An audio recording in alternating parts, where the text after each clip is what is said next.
won't be much longer now. Little by little, the scenery starts turning completely white. Covered in volcanic ash from Mount Fuji, carried over by the wind, for some reason it clings to that area. The particles get between the road and your tires, making it really easy to slip. In fact, it's like a white reaper descending on you. This part is called the slip trap. No matter how much they try cleaning it up, it always seems to accumulate. It's one of MFG's 7 wonders. Move to Canada. You're entering the dead zone. You'll need to ease up. Over. Roger. I can feel my mute dropping on the road. I'll adjust my driving style. Over. What's he mean by that?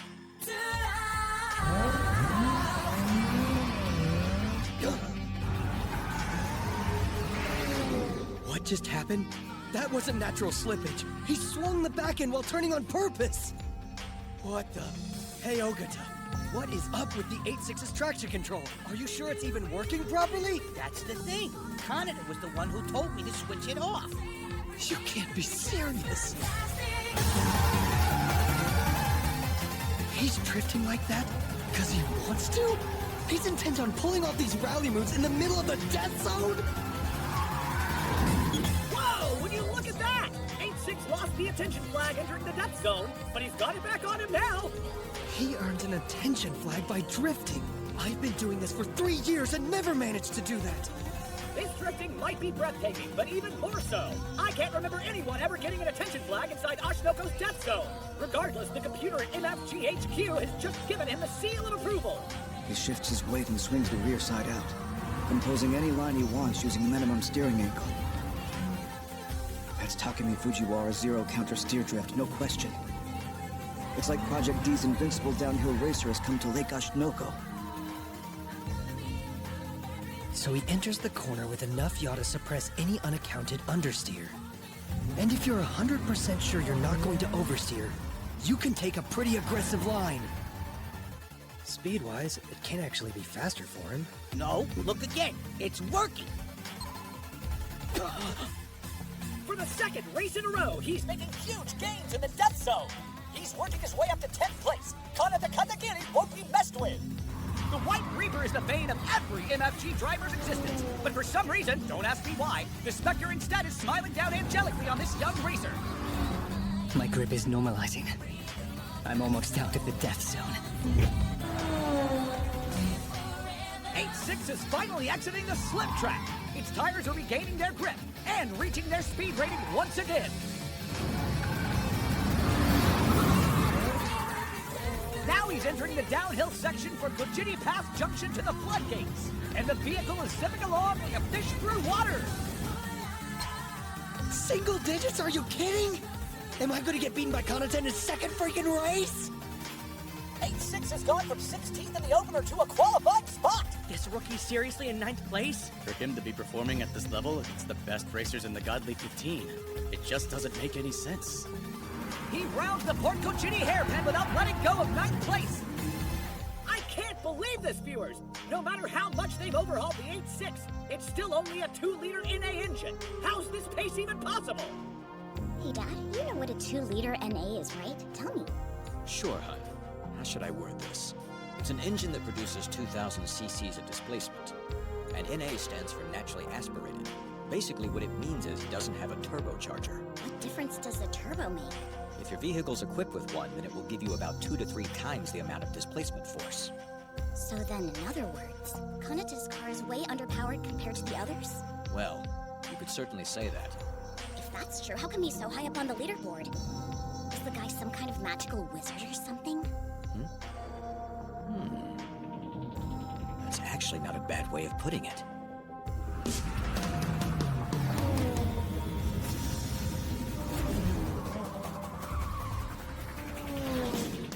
Six has a good rhythm as it cuts through the woods on Ashinoko's eastern coast.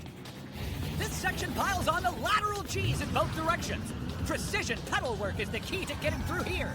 And he's keeping his position. But can he hold on to the edge he gained in the death zone with such an underpowered vehicle? Kanata Katagiri's cornering sorcery continues. He's still not pulling out all the stops yet. Every MFG course is incredibly distinct, with each of them placing different demands on the suspension. I used all the knowledge I've built up over my career to fine-tune the 86's underbody. Hell, you could practically call it an Ashinoko custom. This is our opportunity to shake things up and remind people MFG was built on the bones of the old Gunma street scene. As an old Kanagawa racer, what more could I ask for?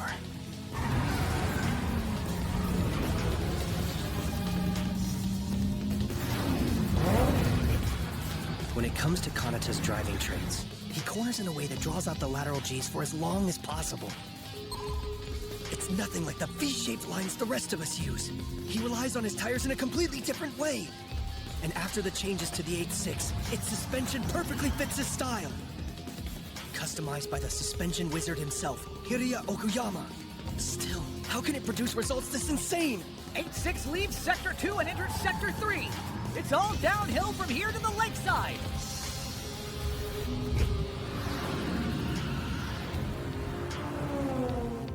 He's now in 7th place!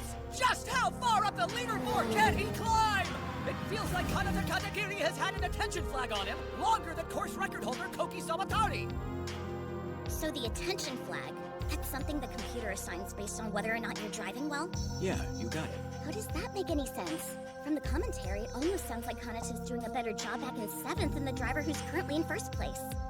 Well, about that. You see, the computer system they use is designed to make a judgment based purely on the driver's technique. In other words, it won't always match what the stopwatch says. When it comes to racing, no matter how great of a driver you are, that's not enough to be competitive. If you want to be the best, it requires both technique behind the steering wheel and a solid vehicle in order to win. Does all that make sense? Uh-huh, got it. I think so. It's still not fair, though. I feel bad for Kanata. It's full throttle down Relay Straight, then onto a 2-kilometer-long climb up the hill to the finish line. Given how underpowered it is, this might prove to be the toughest test yet for the Toyota 86.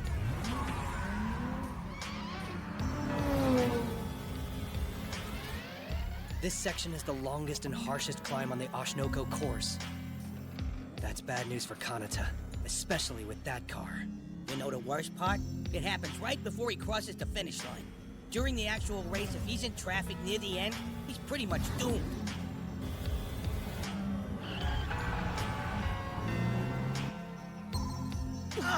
He fell back a spot. No matter how great he is with corners, he always loses in the speed department. In every technical section. Not only does he match the rest of the Godly 15, I've seen him outperform them. But when it comes to horsepower, he's gradually going to be left behind. Hang in there, Kanata! Don't let go of 8th! You're almost at the finish line!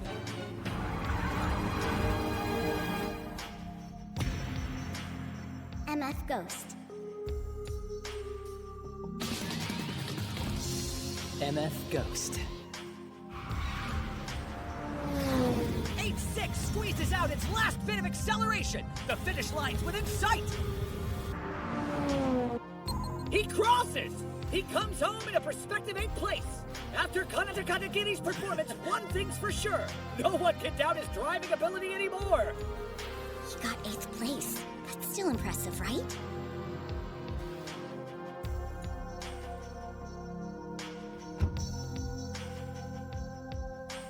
I swear, man, you're unbelievable! Caught your run, awesome stuff. That drifting technique? Where'd you learn that from? My teacher back at the academy showed me how. Well, I've still got a long way to go. I'm serious when I say he was a master at it. To be honest, compared to his godlike expertise, I'm like some kid.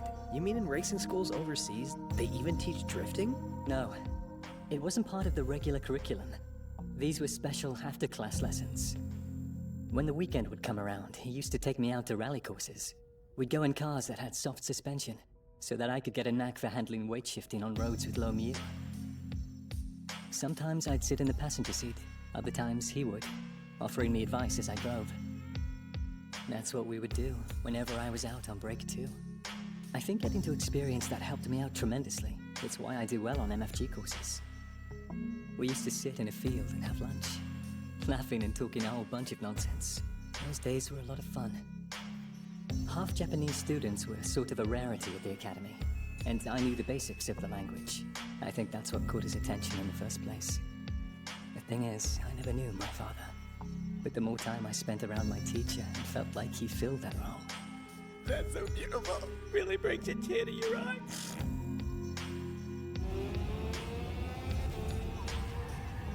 This car hands down has enough power to outperform every other vehicle in the event. That was never a doubt. The irony is, I'm fully aware, when it comes to me, no one will ever say the same. I'm just not worthy of such praise. As you age, you lose certain qualities, but you gain new ones, and I'm gonna use everything I've got to fight. Racing is the sum of its parts. The day I let some snot-nosed brats make a fool of me, hell will freeze over. I think it's all but guaranteed. Based on his performance, Kanata's definitely qualified for the race. So how about we all go out and celebrate my treat? You guys have gotta be hungry, right?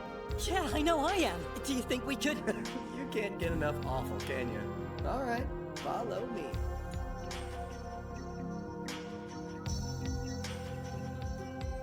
Here you are, sir. Your tendon. How excellent! Japanese tempura! Everybody in Odawara knows this place, so you could say it's kind of a famous spot. Try the aji sushi. It's good. Out of every country in the world, I'm pretty convinced at this point Japan has the biggest variety of seafood. Then again, makes sense, considering we're surrounded on all sides by an ocean. Well, sure, England has that in common with it, but in terms of seafood culture, though, you've got us beat.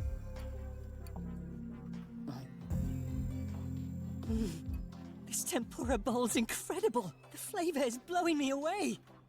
It's funny how a bunch of your bowl dishes all have don at the end, like tendon and gyudon. Remind me, you live around Enoshima, don't you? Try the shirasudan. It's simple, but you're gonna be shocked at how good it is.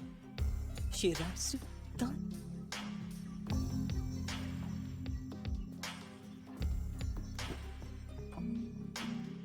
Ninth place.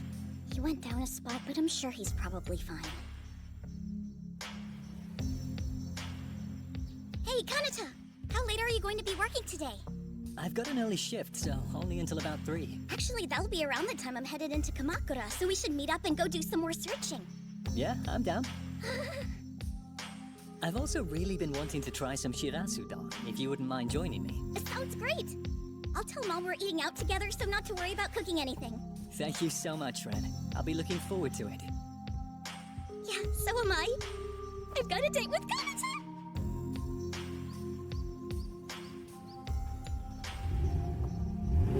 It's the last day for the Lake Ashinoko qualifier. Time for the top build driver to show what he's got. Keep your eyes on this one.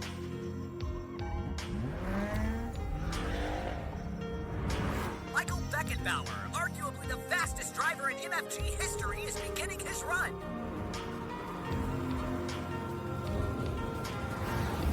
The 12 cruises through the death zone. He's only 0.2 seconds behind first place Koki Sabatani, making him provisional second. I've heard about that lunatic. People rave over how he drifted through every turn. But against suspension crafted by the gifted test drivers at Porsche, I don't need all that effort. Car 12 is speeding through with ease. There's no hint of disorder. The run is perfectly smooth and perfectly fast. That's odd. Look at the way he's driving. What are we seeing here? He seems to be deliberately maintaining his pace, one that keeps him 0.2 seconds behind the course record. You have to wonder if it's coincidence or intentional on his part. Something doesn't feel right, and I, for one, want to know what he's got in store. It's incredible, Michael. This is playing out exactly how you said. You were only 0.2 of a second short at the last checkpoint. I'm not exaggerating. It's almost like you're directly behind car 4. That's because I am. He might not physically be here, but I can see the force tail. I'm letting him set the pace. I'll save my top gear and break it out for the climb in the last 2 kilometers. Until then, I take it easy. No need to try harder. That said, when it comes to the top time, I don't intend to let anybody else take it. That's my one rule. You look close enough. You can almost make out the sparks flying. It's a real battle of egos out there. I never would have imagined we'd be seeing a fight for pole between a Cayman and an Alpine. Yeah, it's a far cry from the days back when MFG used to be called a rich man's game. Out of Sector 1 and into Sector 2. He's now only 0.3 of a second behind car 4. The invisible nose-to-tail conflict continues. So that's his plan? I mean, it's not exactly a bold one. Whatever. He can have pole. But when it comes to the race, I look forward to rubbing his stuck-up nose in the dirt. I'm not the least bit scared of Beckenbauer. He's well-rounded, and that's all he'll ever be.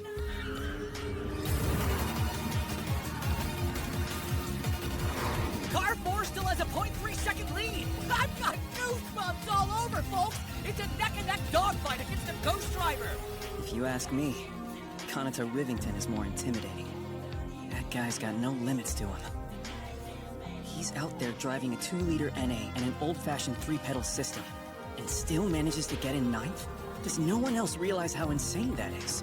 Sorry I'm late. Were you waiting long, Coco? I tried hurrying, but I guess I wasn't fast enough. Beckenbauer's now in the relay straight. He may only have a 2.5-liter engine, but with that 7-speed PDK powertrain, he's pushing his car to remarkable top speeds. Shibuya gets way too crowded on the weekends. Where should we go? Isn't that obvious? Karaoke and lunch can wait. I figured you were going to say that, so I made sure to put on some cute lingerie. The final 2 clicks is a hill climb. The Cayman's superior displacement gives it a clear edge. Will we see Beckenbauer shift up a gear this late in the lap? And there's the attention flag! The gap between him and Car 4 is narrowing! It's going! Goodbye, Savatari. I'm moving up. Gone! For the first time in his run, the 12 cars managed to pull in front of the 4! He's finally outpaced him! Beckenbauer has moved up into provisional first place! And in the blink of an eye, he's increased his lead to a full second. It was never in doubt. This German-made cyborg has once again proven himself. Michael Beckenbauer takes pole with authority. But let's not forget Koki Sabatari in second, setting that fantastic new course record. And amid these clashing titans is Kanata Katagiri, who managed to secure 10th in his qualifying run. Looks like this new class of speed stars is determined to upset the hierarchy of MFG. Things are bubbling up nicely as we head into the Lake Ashinoko GT race. Turns out the top 2 finishers both set new course records, huh? It's incredible. And they both beat the old one by quite a considerable amount. Even so, how do their times compare to the unofficial Phantom course record? About that, sir. Looking at the numbers, it seems they slightly improved on it. I see. Keisuke put everything he had into that lap, and after 4 years, someone managed to finally beat it. By the way, how's the weather forecast look on race day? Well, according to this, it sounds like there's a pretty good chance of rain. Oh, good grief. This is gonna be a real mess then. We better brace ourselves. Yes, sir. Speaking of rain, the downhill ace of Project D was a pro at dealing with less than ideal weather conditions.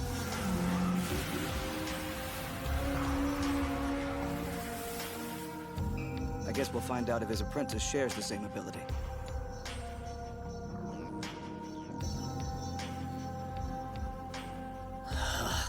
How long's this rain gonna keep up? We're in a front-engine, rear-wheel drive car. Against the four-wheel drives and mid-engine vehicles, we're gonna be handicapped. And after the updated suspension looked really promising in qualifying, too. You gotta be kidding. Oh, that reminds me. I better give Okuyama a call. Wouldn't hurt to get some advice on the best setup for rainy conditions.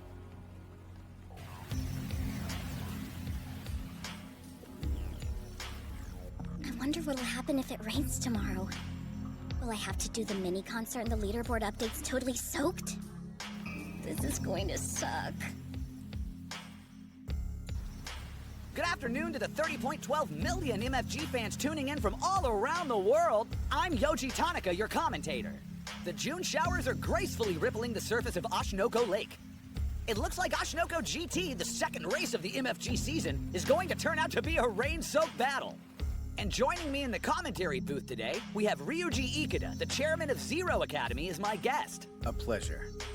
As well as serving as a city councilor for his hometown of Odawara, he's actively engaged in efforts to encourage youth to improve their health and well-being by participating in motorsports. You can also often find him clad in vestments, serving as head priest in his family's Buddhist temple. With all the hats he wears, you could call him a modern-day Renaissance man. Ikeda, I want to thank you for joining us. Of course. Thank you for having me. Okay, the dampers are all set. Looks like the rain stopped further down the mountain, but it's still coming down up there. Man, what a pain. But that's Hakanei weather. It's always different between the peaks and the base. You're acting strange, Yokota. What's got you so worked up this time around? I mean, you're kidding, right? The stress is eating my stomach alive. How can I not be nervous about this next race? It's nuts racing on wet public roads. I don't care how skilled you are. If I was in charge, I would postpone the race for a later date. Looking around at everyone else here, I suspect they feel the same way. Also, let's consider the fact you're in a front-engine, rear-wheel drive car. It's gonna be especially squirrely on the wet roads. Well, I'm relaxed. The rain always plays fair. It falls the same on all 15 cars. I don't see it as a problem. As a matter of fact, it often helps me.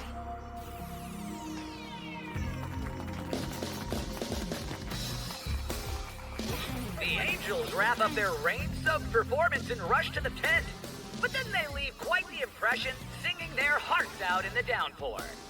I'm sure video of today's concert is going into many a fan's permanent collection. If I end up getting sick, workers' comp covers this, right? And it looks like the drivers' meeting has concluded. All 15 are now making their way from the bus to their vehicles. Hey, Iva, good luck out there. Yeah, same goes for you. All right. This is what you've been training for. Seems like you've been facing this. Ogre here. Can you hear me okay? Loud and clear. I left a dry towel on the passenger seat. Make sure to wipe your soles. They can change the feel of the pedals, so keep them dry. Over. Roger. Just 5 minutes to go until the scheduled start time. Here's a question for you, Ikeda. What does a driver have to keep in mind while racing in weather conditions like this? Basically, patience is going to be their best weapon. During a rainstorm, the way the tires react on public roads can change from moment to moment. Not only are you grappling with the competition, but you also need to constantly evaluate your grip. Not to mention, with the lower visibility from the spray caused by the cars in front of you, you're engaged in a persistent game of tug-of-war with your car. As the difficulties continue to mount, the question becomes how well you can maintain a calm, rational state of mind. Getting overly aggressive in a race like this won't yield the desired results. I see. It sounds like this course will prove to be mentally arduous for the drivers. 100%. All 15 of them are waiting in their cockpits for the signal, ready to face the challenge head-on and experience a level of pressure you don't encounter during a typical race. And the Angels are all lined up. 1 minute until we begin. The 12 car in pole position is being guided slowly out of the gate by a drone. Behind him is Sawatari in the 4, Ishigami in the 1, and Akaba in the 2 car. Mizono's next in car 13, followed by Oishi in 3, then Taylor in the 8. After that, it's Sakamoto in the 5, Otani in the 7 car, and Katagiri in the 8-6. Best of luck, Kanata. All I can really do is pray for you. I have to admit, whenever he gets into serious mode, he's so cool and time seems to stop. He never looks that way at home. Bringing up the rear, the 23 passes through the gate. And the drones have signaled for the race to begin!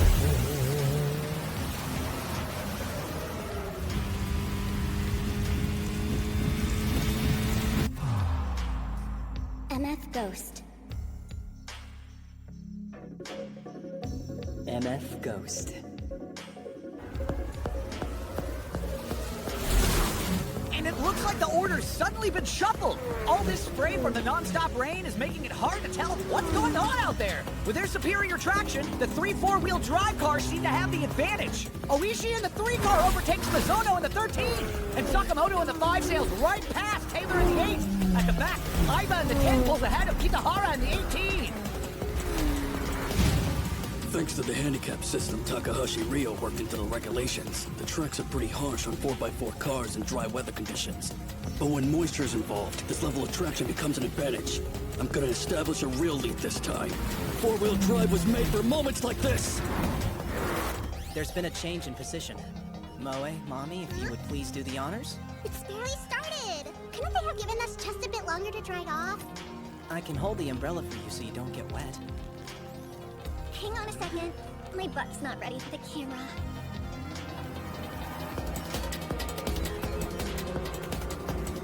Back Beckenbauer is leading the pack, but Sabatari in the 4 is sticking to his bumper like glue. The finish awaits after 3 laps, totaling 75.9 kilometers, with 15 cars kicking up a fine mist that entire distance. I love the rain.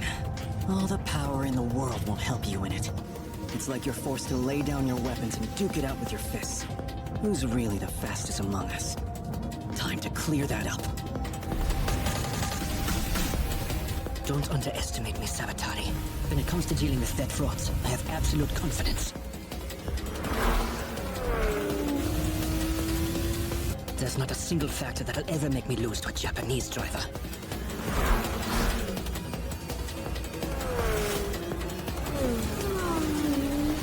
I might have been behind the 4-wheel drive Huracan in the starting phase, but once I picked up enough speed, it won't matter. The Lambo's in front of me, and the Ferrari's in front of that, which means I'm in a prime position to take on the crowning Italian brands. I'm gonna show them the potential of a Honda! Another question for you, Ikeda. How do you suppose this rain will negatively affect the road conditions in regards to the death zone? I expect conditions will be horrendous there. While the rainfall will prevent any new ash from building up, any dust already on the road will turn into a sludge, oozing all over. The drivers will end up being severely limited. Every racer's going to have to be extra careful in the death zone, especially on this first lap. The column of spray makes its way through Oshinoko skyline.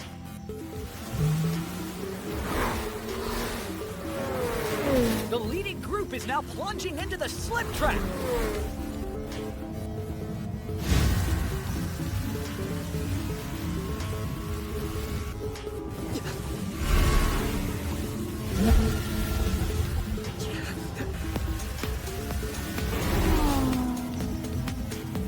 Car 3 ends up going wide from battling understeer, and the 13 takes advantage and moves ahead, slipping right past him.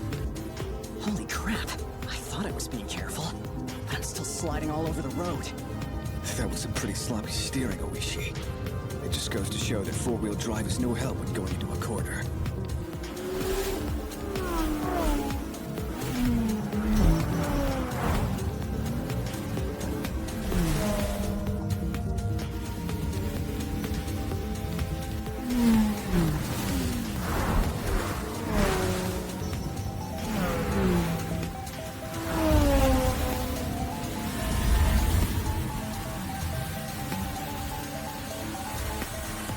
He's not drifting like he was in qualifying.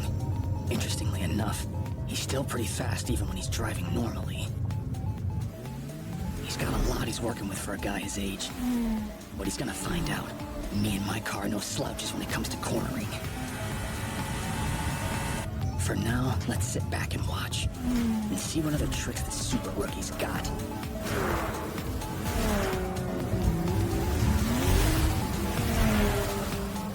I'm sliding all over the place. So damn slippery. Holy crap, this is so much fun. Why can't all the races be like this? As their tires desperately grip at the death zone's asphalt, the 15 drivers are proving their courage by slamming their feet on the gas without a care. The 12 and the 4 cars continue to extend their lead. Number 1 can't keep up with them. The godly 15 are stretching out all across the track. We're seeing them break up into a number of smaller groups comprised of a handful of racers. Ikeda, out of curiosity, has anything caught your attention about the race so far? Since you asked, personally, I'm paying close attention to the 8.6's performance in the middle of the pack. It's the one car out there that didn't alter its driving style even when entering the death zone. The way it's been so steady through this section is almost eerie. If you remember, Kanata Katagiri actually rallied his way through the entire death zone when he was driving his qualifying round, even setting a new record for that sector. Compared to that run, he's demonstrating a completely different kind of control now. That's just it. The way he's driving seems to scream the race has only just begun. That's what I find incredibly unsettling. The leading group roars past the Kojiri Pass junction and enter the downhill section of the course. From here on out, they can't afford to make even the slightest mistake. Just one error racing downhill in this rain can cost you your life. We invested a lot of money into this GTR. But all this rain is making it a handicap. The traction and stability control keep butting in and messing with my driving. I just can't believe a 2-liter NA is pushing me this hard. But even if someone was good at zipping downhill, they'd still be held back by these conditions. They can't fight physics and take corners faster than anyone else. If I keep my line tied into and around each corner, he'll just have to be frustrated sitting behind me. Hey now, what the hell's he planning to do? He's going round the outside? Don't screw with me! I don't have a grip!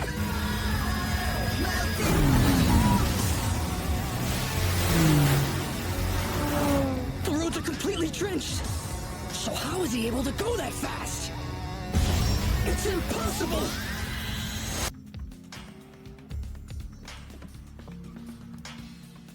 And now we have a quick question from Maria. What do you look for in a man? Well, as long as someone's interested and cares about me, I don't think I'm particular about other qualities like their appearance or how rich they are. Oh, but I prefer someone who doesn't lie. I've been tricked by a lot of men my whole life, really. So even if he's not a hottie, I'd still want to be with him. She 100% looks like the type of girl who lets guys lead her on. That was Marie Sawamura, the super cute 20-year-old who joined the Angels this year. As you've probably noticed, the Angels generally have a slender-waisted model-like build, but you'll always find one or two who are a bit curvier. Oh, excuse me, let's say more natural. This inclusion of fuller-bodied young ladies has always interested me. So I decided to do a little research into the matter. And wouldn't you know, these specific hirings appear to reflect the preferences of none other than Fumihiro Choyu, MFG's general manager and the brains behind the Angels.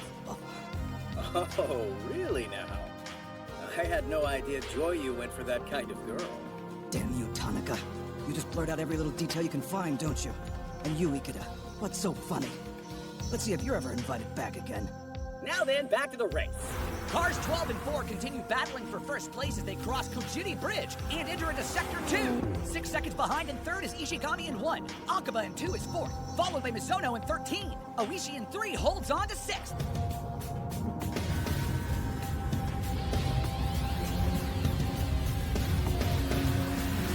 Despite all the rainfall, it looks like Mizuno has been holding steady. I'd say he has a very balanced vehicle. Even in a battle with hypercars from Germany and Italy, the Honda isn't losing ground.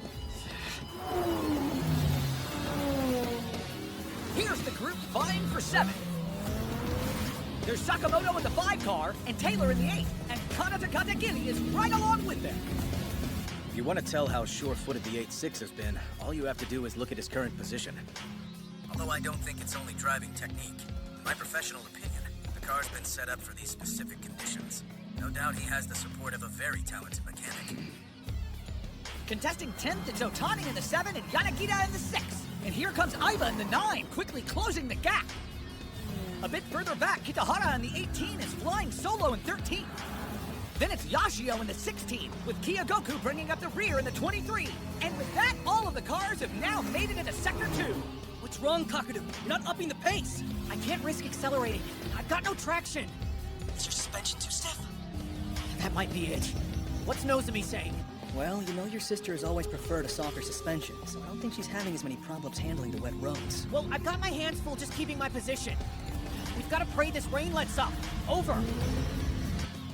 When it came to tuning the 16, man, did we blow it. Adjusting suspensions for MFG sure is tough. And the weather just complicates matters. The leaders are now negotiating the Port Kojiri hairpin curve. Then comes the group in third, desperately trying to stop them from pulling further ahead. These 5 have the frontrunners beat in terms of power, but they're against 2 lap record breakers. And they're extending their lead as we speak.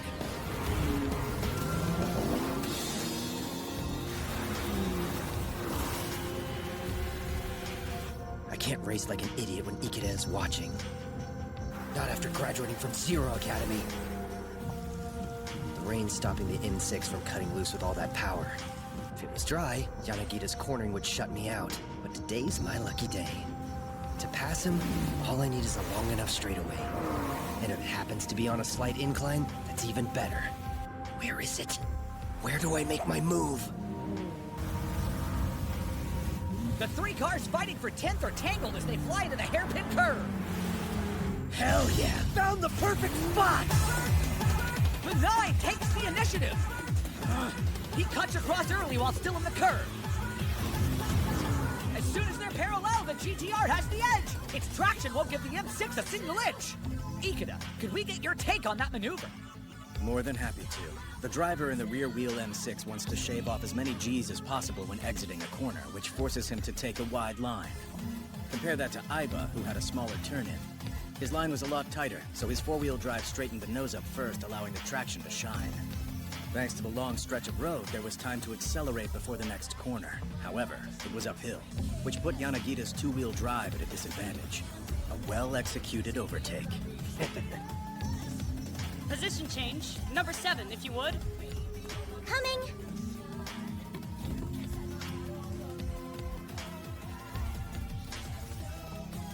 Now that she's done with the leaderboard, a question for number 7. When someone mentions the word masculine, what comes to mind for you? What the? That's totally different from what they asked before. And I had a good answer for that first one, too. They occasionally change up the questions on the fly like that. Those girls might have wings, but they really like to keep them on their toes. When they have to answer off the cuff, it highlights the different angels' personalities and lets you know them better. Honestly, for me, whenever I hear the word masculine used, I think of someone who's really kind. Yeah, that's a somewhat surprising answer. Kindness isn't often considered a very masculine trait. I don't agree with that at all. When it comes to true kindness, I think it originates from qualities like strength and being compassionate. If you're not kind and considerate, I don't believe you can be a real man.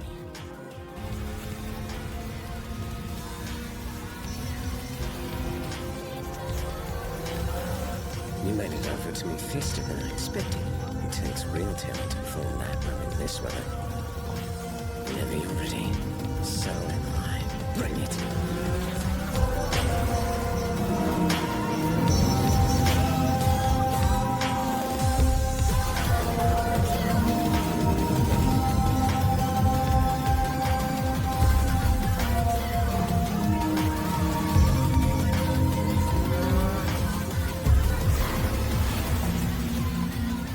Even in the rain, the rear-engine Porsche has some pretty good traction.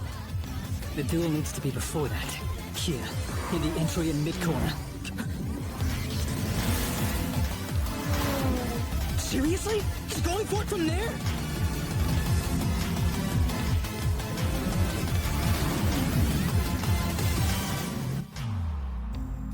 MF Ghost. MF Ghost.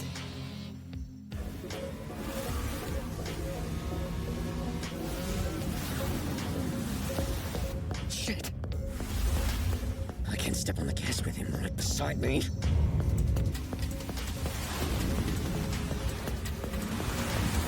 The way Katagiri corners, it's so damn fast. 2 to 3 kilometers per hour difference. But even so, that's enough to pull ahead in a dead heat. He totally dominated my line. It was like he paralyzed me. He excelled in dogfights on top of everything else. The 8-6 has moved ahead of the 8 car and into 8th place. Incredible! Even in this constant rainfall, his ascent hasn't been hampered at all. I've been watching races for a long time now, and I can't think of any that were as impactful as the one we're seeing here. Cars 12, 4, and 8-6 are putting on exceptional performances while most of their competition are struggling with this weather. And there happens to be a trait all 3 of these drivers have in common. Got any idea what it is? Is it because all 3 cars are relatively underpowered? Well, you're not wrong on that point.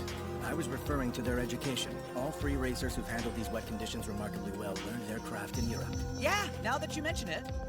Beckenbauer was born and raised in Germany. Koki Sawatari had an extended stay in France while studying motorsport. And then there's Kanata Katagiri, who was raised in England, what many refer to as the home of motorsport. For the record, all 3 drivers are obviously naturally talented, and I don't want it to sound like I'm implying otherwise. But they're not strangers to racing in this sort of environment, which allows them to excel in poor conditions while other drivers struggle. Take Katagiri, for example, who was trained at the famous Donington Park, home of the RDRS. It's an old famous circuit known for its poor drainage, and is extremely difficult to get around when the roads are wet. On the subject of Donington's slickness, I can't help but think of Ayrton Senna's legendary drive. Exactly. The saying goes, when you're in England, you can experience all 4 seasons in a single day. Kanata Katagiri may be new to MFG, but when it comes to driving under wet conditions, he most likely has far more experience than his Japanese peers. As for the other racers I mentioned, we can probably say the same for them. Indeed. If they're performing this well in a downpour, this must not be anything new for them.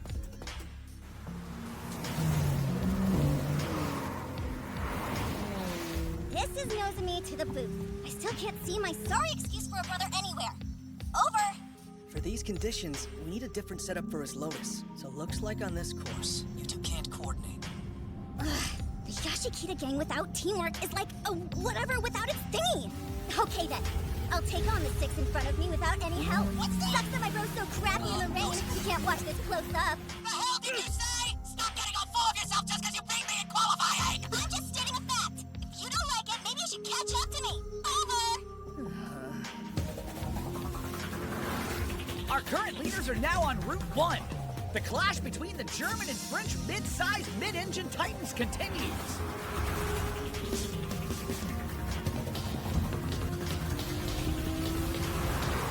Damn, talk about lame. This lazy German's just pitiful. He's playing it safe in the rain. It's so obvious. That might have been enough to get him the win before, but now he's up against me. I'll spend the first lap observing him, and strike on the second. When you see me rocket past, you're gonna learn what it's like being dethroned.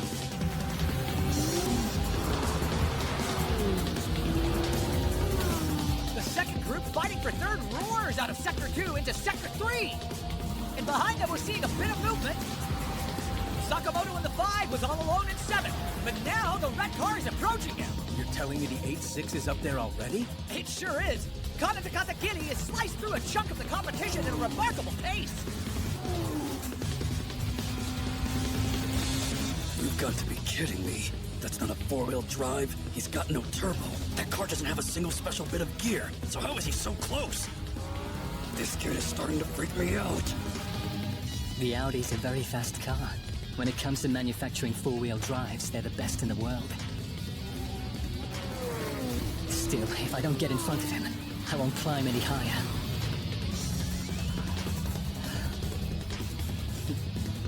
This is fun. I had no idea I'd enjoy MFG this much.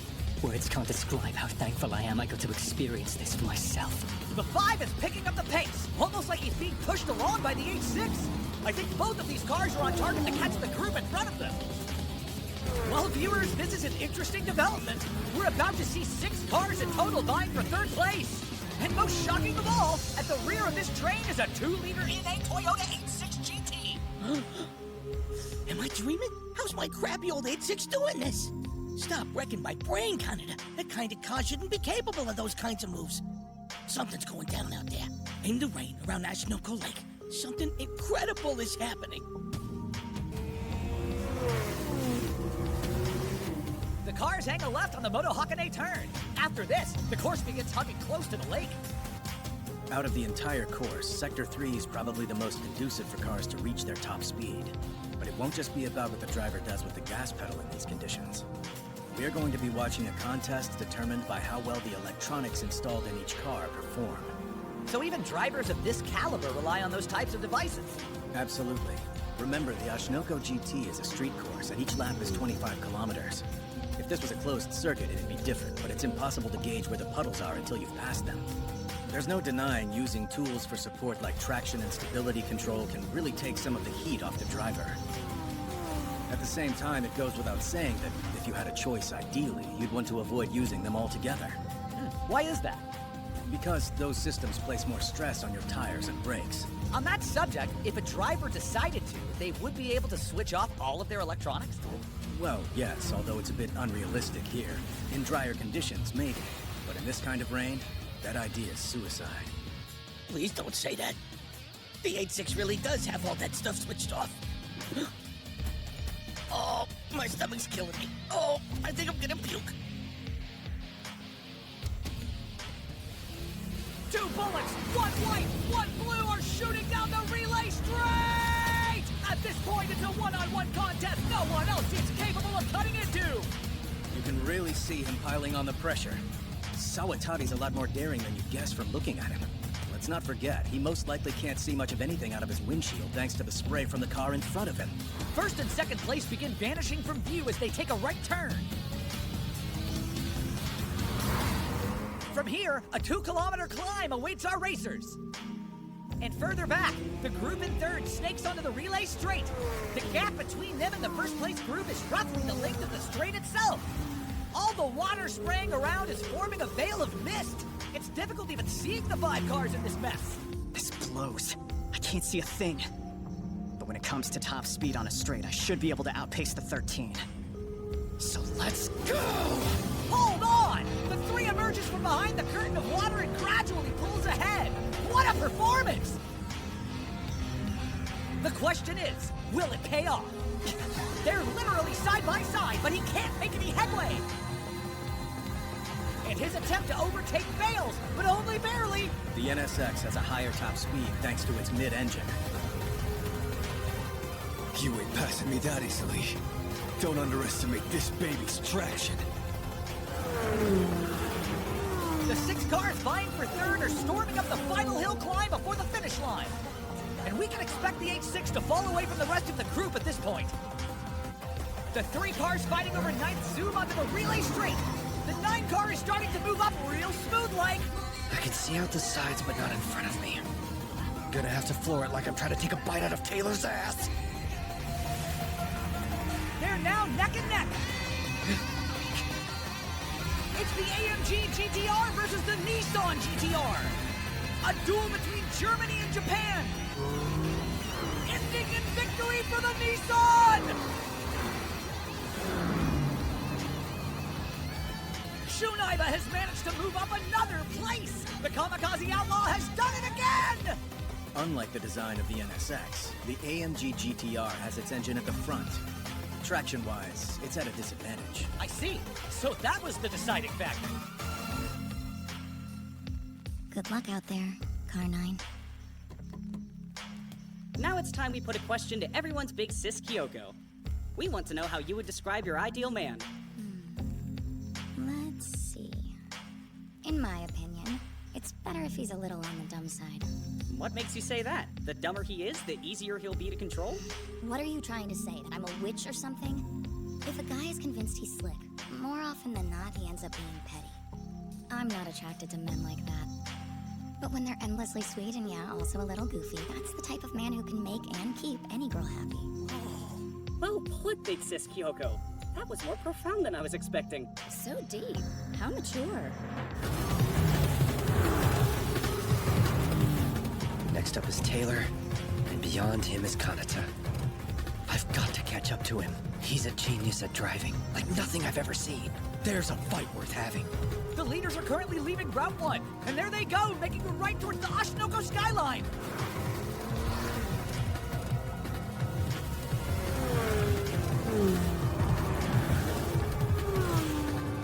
Here comes the third place group, trailing them by a fair distance. Wait! I can't hold back my surprise! The H6 is down there with them! He's not as behind as I thought!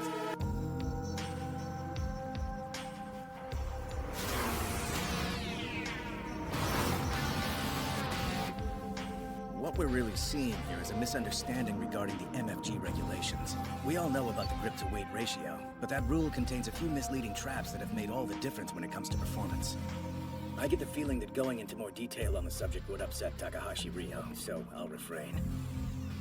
Although I will say a lot of premium brand imports have more power than can actually be tapped into, dolled up with fat tires and electronics. They get sold to the 1% as status symbols. To be frank, it seems absolutely ridiculous to me. Getting back on topic. In wet conditions like we have today, the amount of horsepower available to a driver on public roads decreases further, down to between 200 and 250. That's how low I would put it, even at the risk of being doubted. That's an enormous decrease. I mean, sure, I figured it'd drop, but that number's shocking. If we do say it's as low as 200 horsepower, that happens to be where the 2-liter NA Toyota H6 GT maxes out. Precisely. Because of this rain, the handicap in power between that vehicle and the rest of the field has been completely erased. For all the fans watching, I strongly suggest they keep that fact in mind. I believe it's going to play a big role in how this race develops. Like a favorable wind sent from heaven, the rain continues lifting Kanata Katagiri. And here comes the third place group starting a new lap. Huh? There seems to be two neat columns passing through the left and right gates. That's not something you see often. About that. Considering how narrow the gates are, the drivers are all probably a little anxious about going through at top speed, because of the spray interfering with their vision. They want to put some space between them and the driver ahead. Ah, I see. That makes sense. Another instance of unusual behavior due to the less than ideal weather we're experiencing. The cars in back safely pass under the gate. We're a third of the way through the race with 2 laps to go.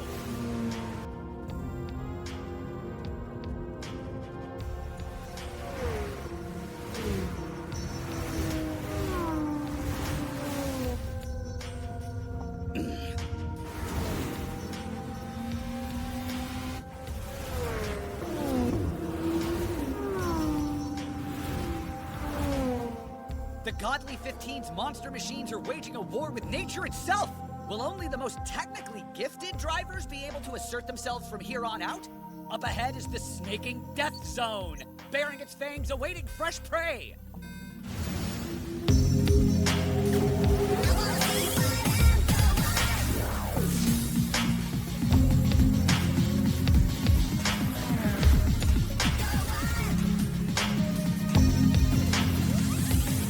I've made up my mind. This is the riskiest stretch of the race. No drivers want to face it. I'll make my move here, in the death zone.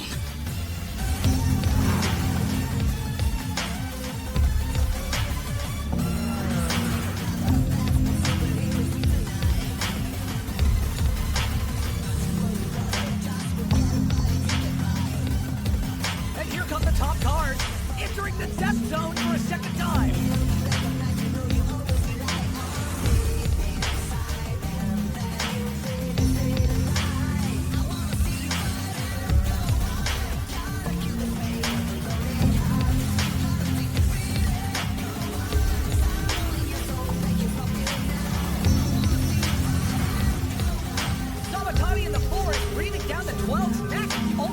Chasing it.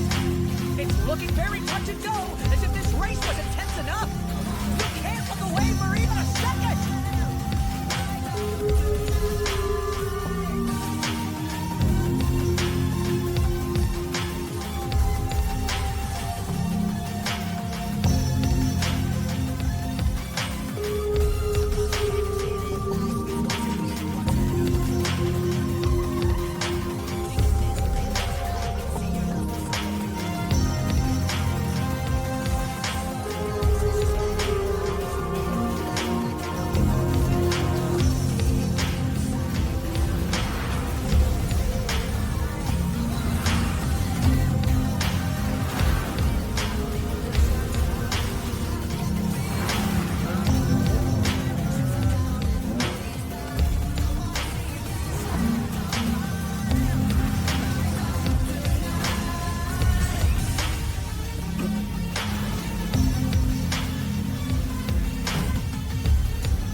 MF Ghost.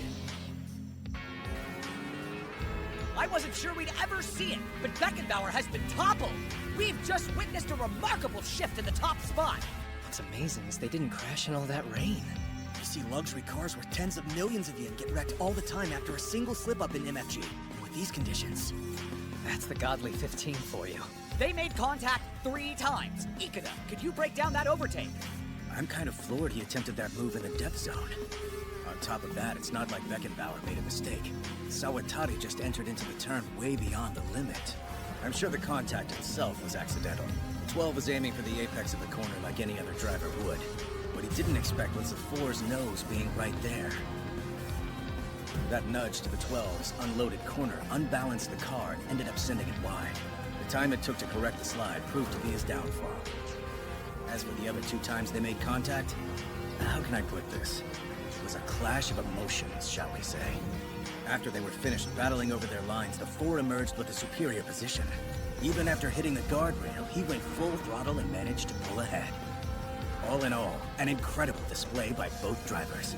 I can safely say, this has got to be one of the most dramatic overtakes in all of MFG history!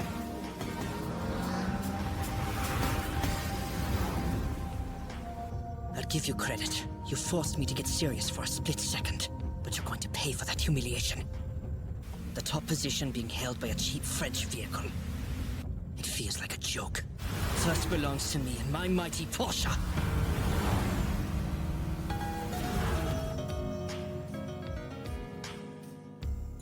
What do you know? Michael actually got overtaken. I believe that's the first since he started the MFG. If he finishes second, it's going to be a real shock to the system. He'll probably hold up in his bedroom for days and pull another one of his ridiculous hunger strikes. That boy doesn't realize how lucky he is. He'd be helpless without me. He's arrogant, self-centered, moody, and not to mention totally unable to express himself. I sincerely doubt he'll ever really settle down. But when it comes to racing, that's one place he never loses. Probably because that's all he really excels at. Michael not being first in a contest like this? That idea is inconceivable.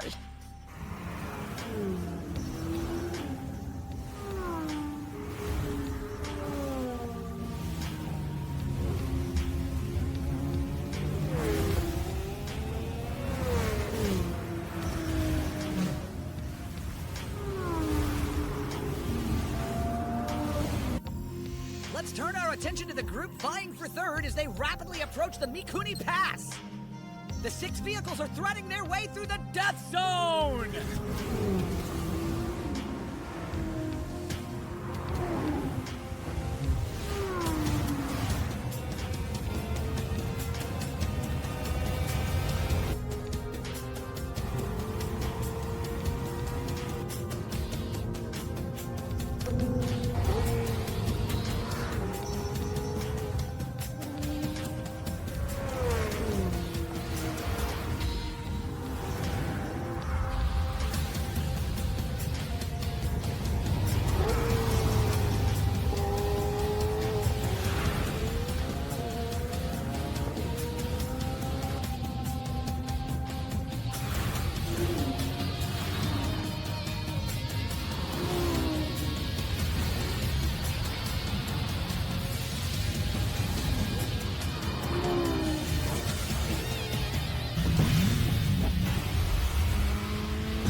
The hell?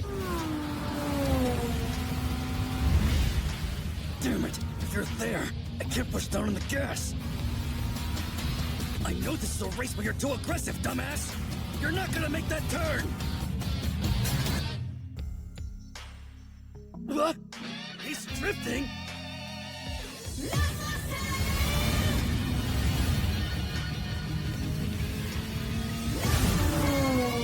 Watch out! Car 86 has overtaken the number 5 on the Mikuni Pass! There's just no keeping Kanata Katagiri quiet. From the far end of the pack, he's constantly keeping the pressure up. Let's turn this over to my guest commentator and ask what he thinks about what the 86 pulled off. To be honest, I'm not entirely sure I'd be able to accurately break down the maneuver Katagiri executed. Not to sound dramatic, but the idea someone like Car 5's Yudai Sakamoto could be swept aside so easily almost defies explanation. I can tell you this much, though.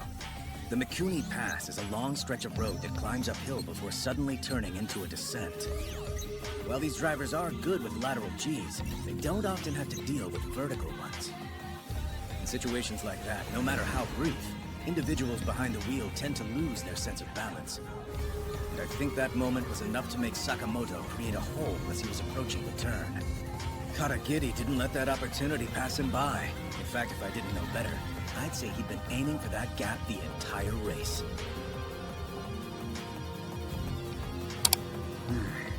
My brother drilled that trick into my head during Project D. It's textbook stuff for street racers. Overtaking 101. Now that knowledge has been passed down, from Takumi Fujiwara to Kanata Katagiri. But I've got a trick of my own. One I've been waiting to unleash.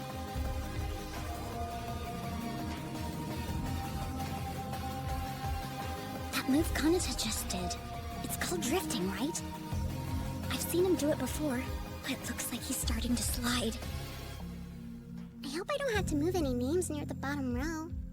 The angel cam always zooms in right on my butt. Something wrong? No, of course not. And now we have a question for Moe. If you could go anywhere, where would you visit? Oh, okay. That's a toughie. Wait, I've got it! In the Asagaya neighborhood, there's this really famous barbecue place that's supposedly impossible to get reservations at. I'd love the chance to have dinner there, even if it's only just one time. I'm sorry, but barbecue? I'm sure the food's pretty good there, but don't you think the fans were expecting a more exotic location? What? No! Ask any of my fans. They know I love me some meat. They'd probably be disappointed if I answered differently. Now that I think about it, General Manager Joyu's a regular at that restaurant. Really? He is? Maybe you should ask him to take you. Oh, pretty please, GM. Can we go? I swear, if you invite me, I'd be eternally grateful. Yeah, obviously that's not happening. The general manager has a packed schedule. Not like he has any time to spare. I'll do anything. I so want to go. Fine. After they've nailed the choreography for their new song.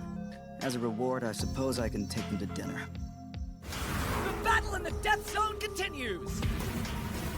Koki Samatani, Beckenbauer, and of course Kanata Katagiri!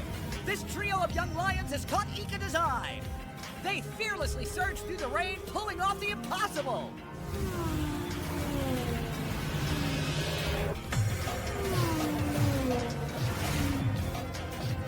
What the hell?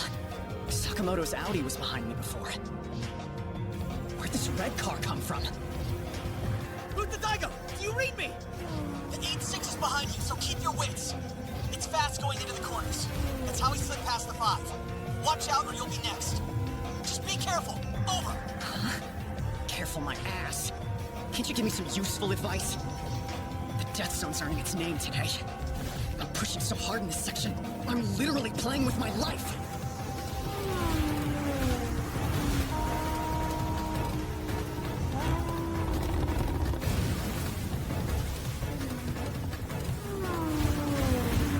The stability control keeps triggering. My front and back's all over the place.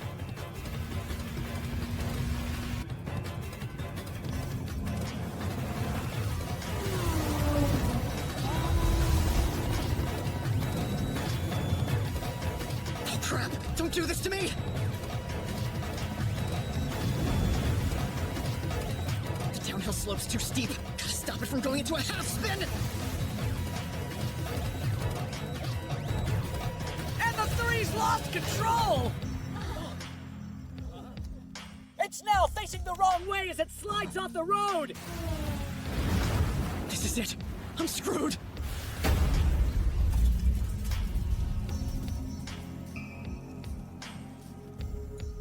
This does not look good, viewers. I don't think he'll be rejoining the race. I'd say it's official. Oishi Daigo is out. I just hope he's not hurt. Control center to car 3. Do you read? Please respond. If you're hurt, let us know. Driver, do you hear me? Please respond, car 3. It's Oishi, I'm fine. The car's off the road. But luckily I didn't hit anything. Get me out of here and step on it. It looks like Oishi's unharmed. That's a relief. Center to rescue 3. Please retrieve the driver for now. We'll send out a tow truck for the car once the race is done. Over.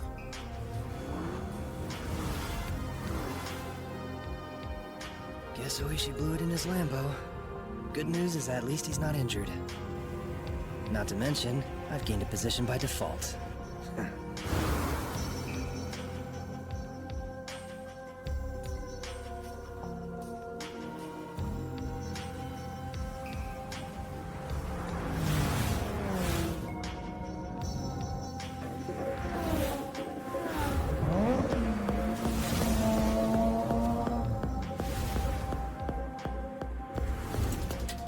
Every card from 6 down needs moving.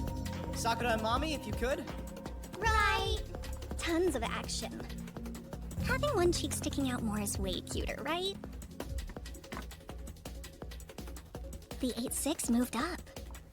All of a sudden, he's at the top of the second column. How awesome. Good for you, Kanata Katakiri.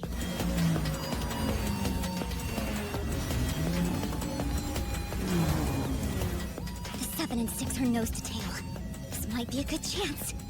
Normally I need my idiot brother for the sandwich formation. But this time, I think I can go it alone. Damn!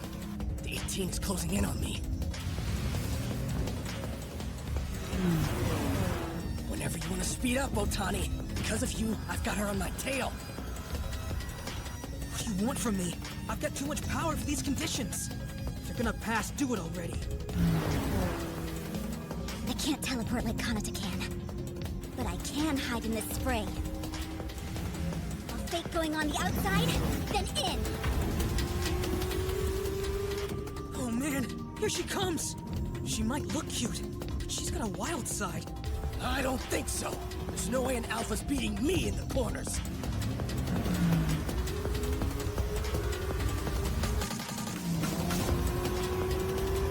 We might be evenly matched in cornering, but let's see how your traction compares.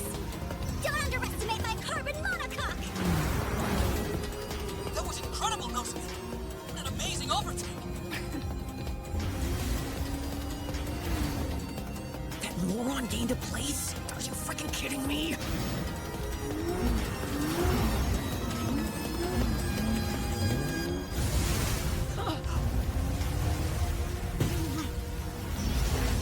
At times like this, the clutch pedal actually helps.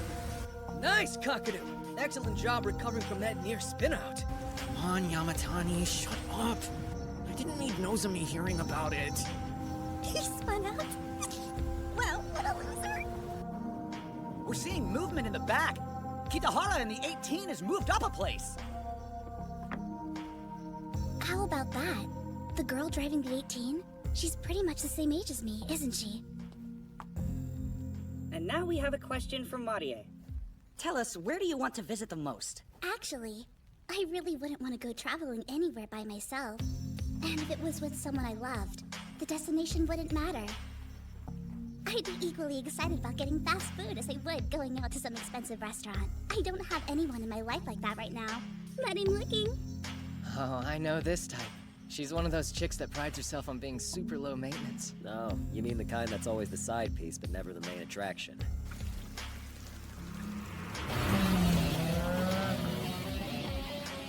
The top group has crossed over Kojiri Bridge. They're currently entering Sector 2. And if my eyes don't deceive me, it's raining harder. Those clouds of spray are even bigger than before. Gotta love having an unobstructed view. I don't have to worry about driving through anyone else's mist. It's liberating.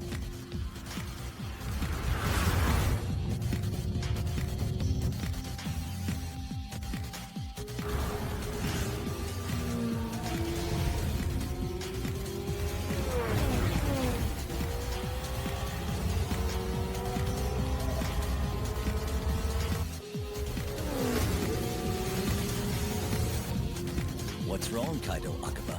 Getting impatient? Well, you're not passing me. I've got more traction than you. When MFG first announced their regulations, I got the feeling they were perfectly tailored to the 911. Mid-engine designs suffer from the rules, but rear engine setups aren't handicapped. Takahashi Ryo apparently overlooked that fact. Maybe it'll dawn on him when my Porsche takes first.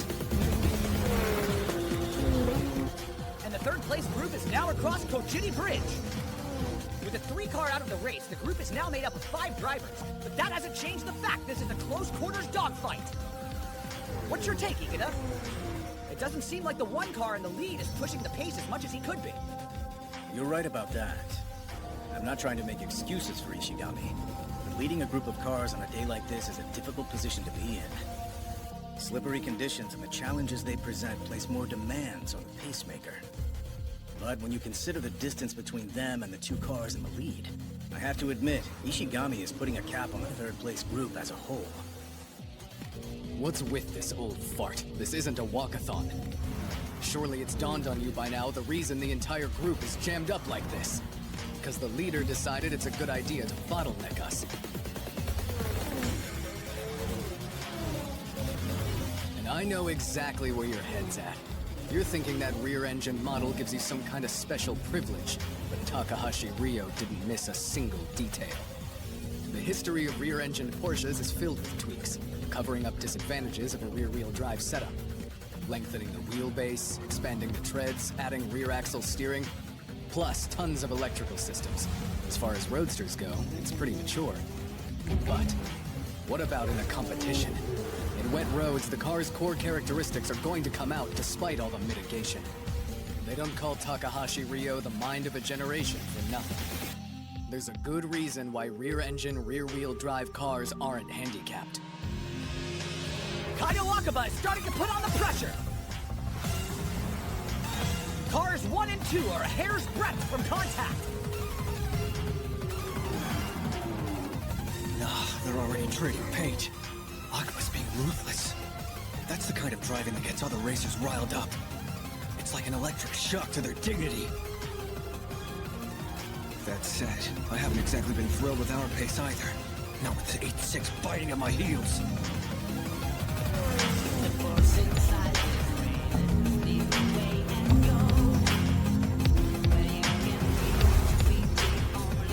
Looks like the one has accepted the challenge and sped up! The Carrera GT3's really motoring now! You don't see this kind of behavior often with a driver as level-headed as Ishigami. The tension between cars 1 and 2 continues to ratchet up! We'll keep an eye on them.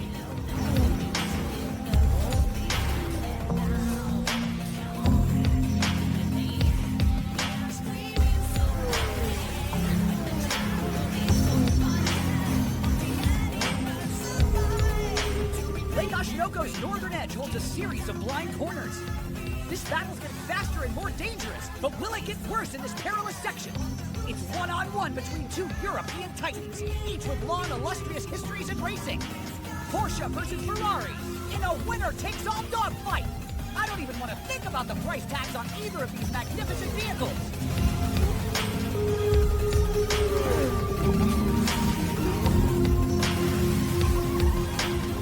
Pushed in too aggressively. My speed isn't dropping.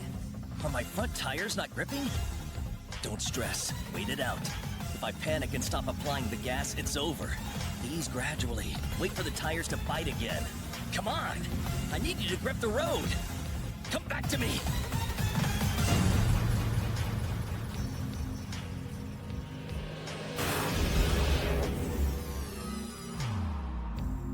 MF Ghost. MF Ghost.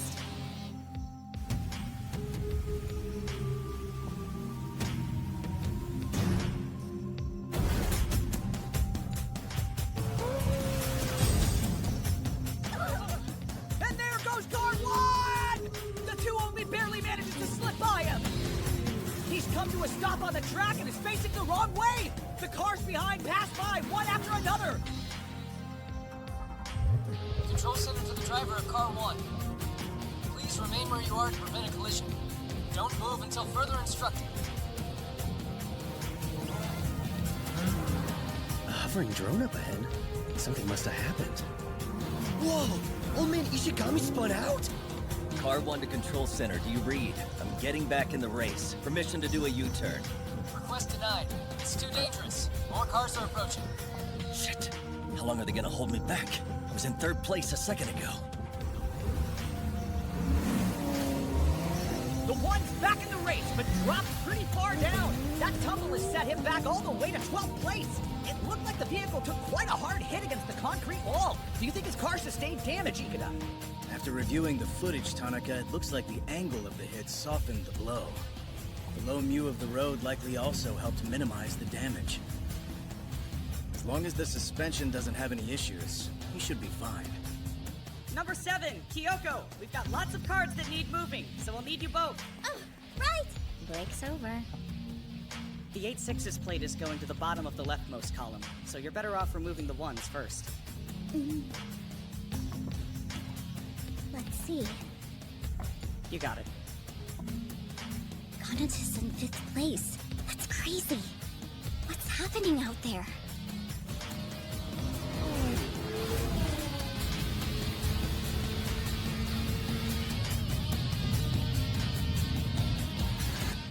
It's question time for our 2 angels who just finished rearranging the leaderboard. And why don't we start with number 7? Where do you want to visit the most right now? Well, wait, I know. With the summer approaching, there's one place that instantly comes to mind. My grandmother on my father's side actually lives in a home way over in Niigata. Every summer through grade school, we used to go there for vacation. The mountains and rivers are close by, you should see it. But lately, work's kept my dad busy. It's been 5 years since we last went. I ought to go see her again. You really should. Careful, don't reveal your age. Oh yeah, I just remembered how there were rice paddies and fields near her house too. We would eat watermelon and have barbecues. It was a whole lot of fun. For my summer vacation, I was actually thinking about going there on my own. What a lovely idea. You could give your grandmother a surprise visit. You bet. I have such a crystal clear picture of her. Wearing a straw hat and a white dress. Oh, I bet she'd look great in sandals too. Japanese summer vacation personified. After hearing such an innocent answer, I'm hesitant to ask. But same question, Kyoko. Give it a rest. Obviously, I'm going to an exotic beach next to the ocean. Me wearing a sexy bikini, sipping on a tropical drink under a parasol, relaxing from morning to night and doing absolutely nothing. I've grown so weary of greasy men on Shonan beaches swarming around me like flies. Time for a change of scenery. You sound exhausted. Any recent romantic troubles? Aside from the fact that that's rude to ask, let me make one thing clear. I may dump a guy, but nobody ever dumps me first. Not only is the 2 taken over as the 3rd place pack leader, Kaito Akaba's making an aggressive push! Move to Kaito. You're too far behind the top group. Don't overdo it. Listen to me. Getting aggressive in these conditions poses too many risks. Just focus on managing your position so you can hold on to 3rd. Kaito to boot, tell me, what the hell is the point of racing that way? Now that the 1 isn't anchoring me down, I can finally see the road ahead. If I don't meet the challenge, I'll never get another chance.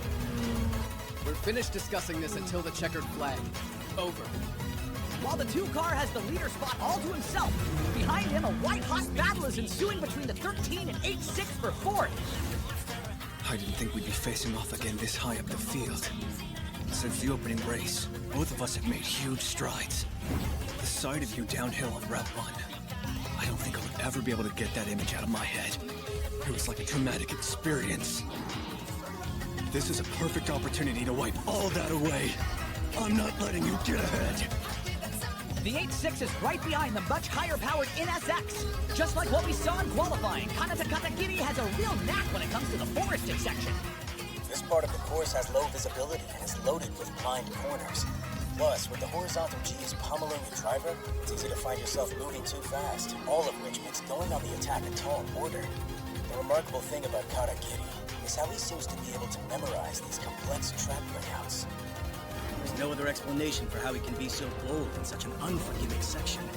Even veterans who tackled this route numerous times don't have it down this well. As you know, I'm a little hesitant to throw around a word like genius. But after watching the 8/6's driver in action, I can tell he's invested a ton of time and energy preparing for this race. It's a basic rule that can be applied to any sport. Every time, true talent is made, not born, from the seedbed of plain old effort. And the camera is picking up the 4 and the 12. Both lead cars are exiting Sector 2 and entering 3. It looks like their duel has slowed down a bit. I don't think so. We're looking at a breathtaking bit of psychological warfare. After taking the top spot, Sawatari was doing his best to lose the 12 and build his lead. But as you can see, despite his efforts, it hasn't paid off yet. Beckenbauer's responded to his tactics with icy calmness. If anything, second place's refusal to go on the attack strikes me as a bit eerie. I can't imagine Sawatari is having an easy time.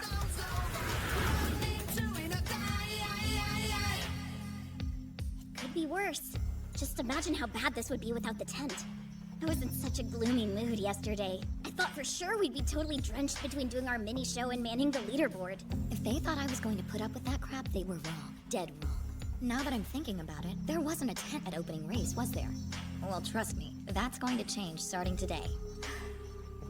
During the summer, it's an onslaught of UV rays, so don't forget to slather on the SPF 50. I mean, especially since you're trying to keep this job a secret. It's not going to stay one if you go to a pool or beach and your swimsuit shows off your tan lines from this costume. Ugh, seriously, this wing choker they make us all wear? Dead giveaway.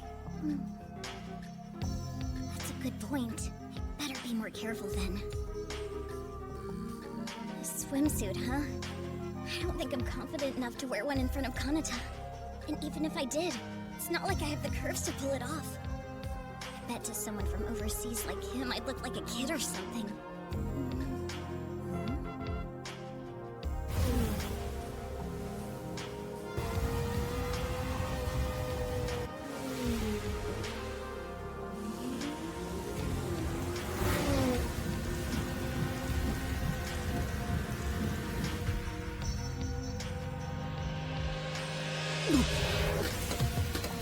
It doesn't seem like there's any space too small for the 8-6 to slip into. The speed it can carry is proving to be Kanata Katagiri's secret weapon. But this is Sector 3, where only the fastest cars prevail. From the middle gears and up, the Toyota 8-6 GT can't keep pace. The NSX is clearly a cut above. If only there was another corner when they lined up. He could have pinned the other guy in. But trying to attack on a high-speed stretch like this? It's just reckless, Canada. The 8-6 has managed to hold on using its turning speed as its only weapon. But now he's facing off against drivers who have no intention of giving up their spots that easily. It goes without saying, considering they're fighting over 4th place. I've already mentioned how the weather conditions were fortunate for the 8-6 and helped minimize the vehicle's disadvantages. But nothing can cancel out its handicaps completely. His current position might be the ceiling for what he can achieve competitively. I believe this is his limit. I hate to say it, but if you aren't a threat in Sector 3 of the Oshinoko GT, you most likely won't be for the rest of the race. It's a cruel reality the 8-6 has to face sooner or later. I can't be the only one who wants to see what Kanata Katagiri is capable of. If only he switched out cars for a more competitive vehicle. Believe me, nobody in the world wants that more than me. If Canada crossed the finish where he is now, half of the 20 million prize money for 5th would go to me. That's 10 million yen. It would be enough to cover my dad's hospital bills and pay off all the shop's debts. I can taste that money and how badly I want it. But there's something I need to take care of first. I've made up my mind, Canada. When this race is over, I'm gonna make it happen.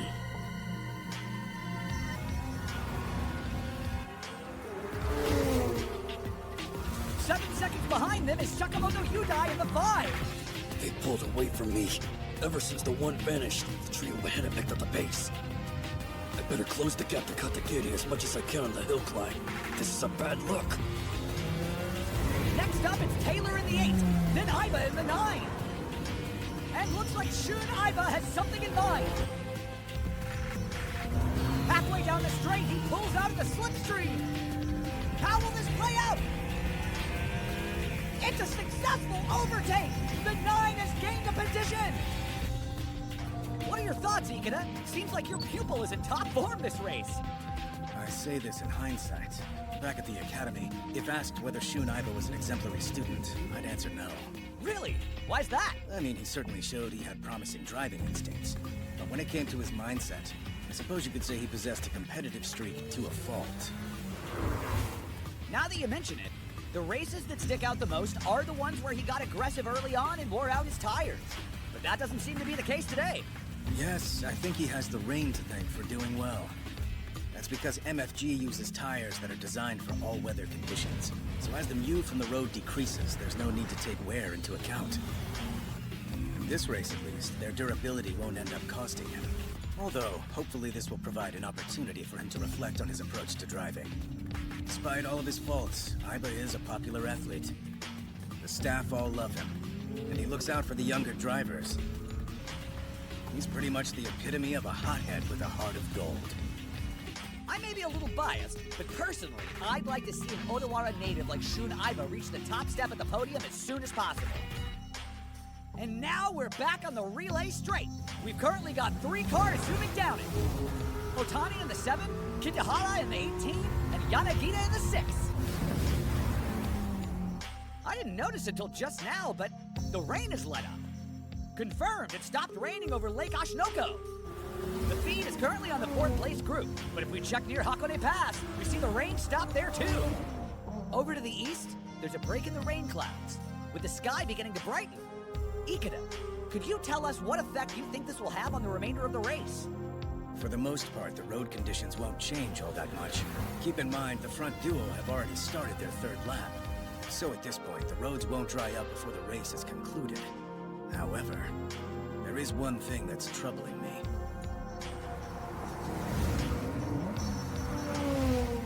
I didn't notice because of all the spray being kicked up from the car in front of me. But at some point, it stopped raining.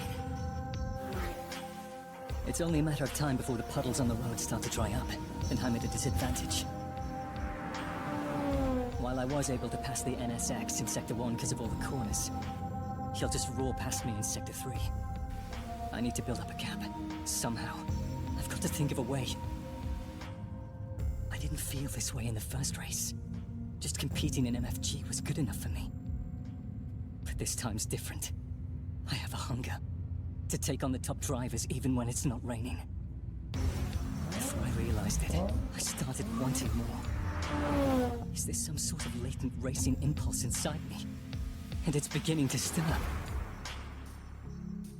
The 2 racers vying for 4th pass through the starting gate. They're in hot pursuit of the number 2 Ferrari. Mizono in the 13 and Katagiri in the 8-6 have entered their final lap. What does the end of this race hold for the pair? How will this clash between both domestic brands end? He's fighting for 4th. The more famous Kanata gets, the more and more attention he's going to receive. But that's not going to change him. Kanata's still Kanata. He'll be the same guy who says good morning and smiles sweetly at me every day, won't he? Please don't speed off and leave me behind.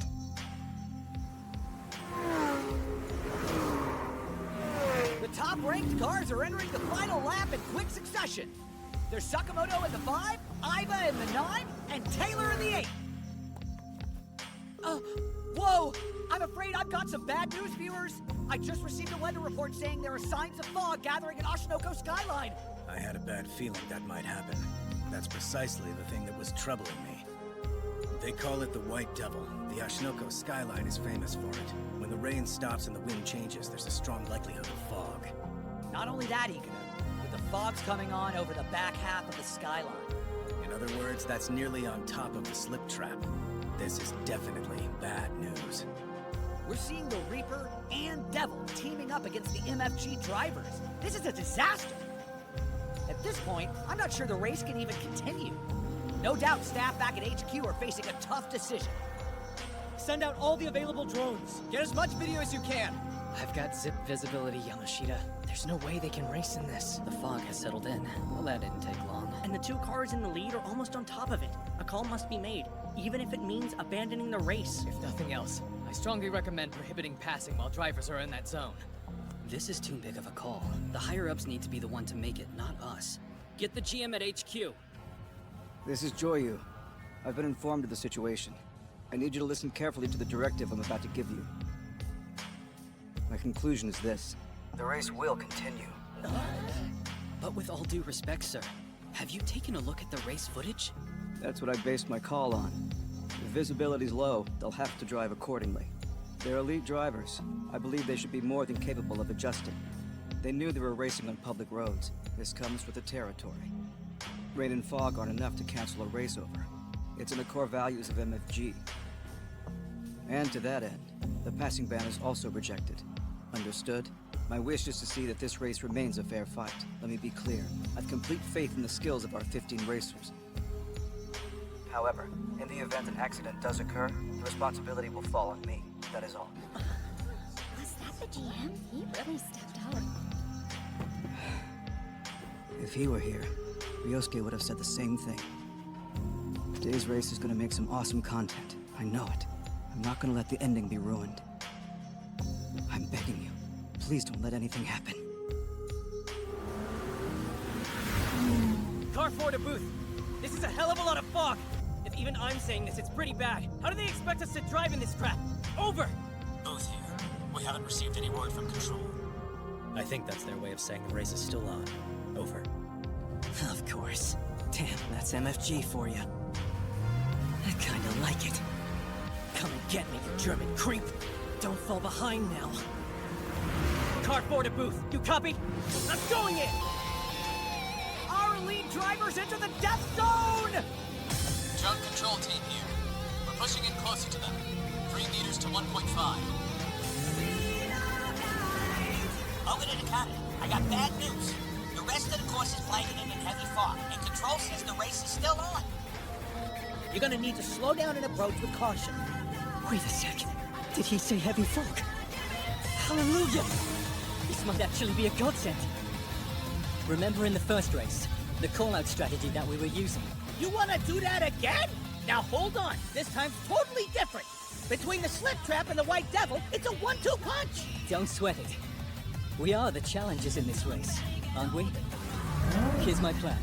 On the first corner after we enter the fog, I'll pass the 13 in front of me. That's when I need you to start the countdown. While the visibility's poor, I'll catch up to the 2 and push forward. Is he for real? He makes it sound like the easiest thing in the world! You do know I'm on the brink of a nervous breakdown, right? Got it up?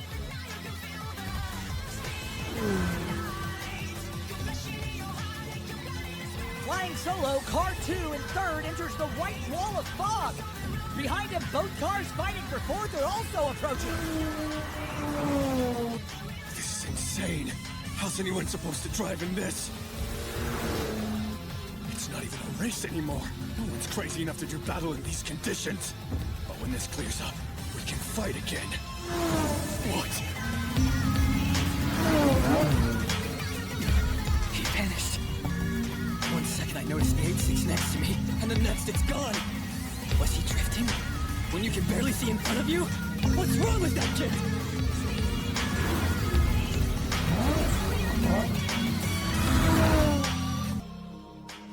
MF Ghost. MF Ghost. Ogre here. You're 3.8 seconds behind the 2. Over! Roger that. I've got a white screen in front of me that I can project the footage in my head onto. It's 2 seconds at top speed to the next left. Don't drop gears. Brake for 1 second.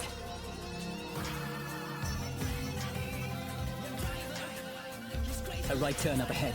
Full throttle, 2.3 seconds. Don't drop gears. Brake for 1.5 seconds. Ogre here. It's 3 seconds flat. Over! Roger. We're seeing some crazy driving from the 8-6. While the NSX decelerated entering the fog zone, the 8-6 took tactical advantage and seized fourth place. The Zono seems to have no idea how to cope with the 8-6's crazy pace. Look, he's drifting, the same drifting he used to smash the Death Zone record at qualifying. And now of all times. I confess, I've got goosebumps. I never would have guessed things would play out this way. We are all witnessing an unprecedented electrified turn of events. Into the 2-liter NA Toyota 86 GT! Driven by the miracle boy, Kanata Katagiri! He's on a warpath and the fog's not stopping him! This is Boot the Cutting. 1 second flat. Roger that. 7. 6.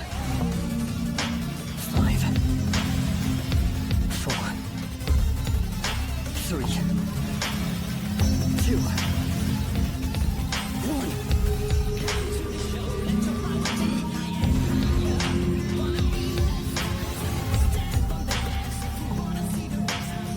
What the hell was that? I must be seeing things. This fog is playing tricks on me. The red cars were side by side for a brief instant there, but the 8-6 blazes ahead and leaves the 2 in the dust. The Toyota has risen to third place. The winner's podium is within his grasp. Now I have a chance to kiss Copy Kitty. Maybe Maybe I'll fake him out and go for his lips.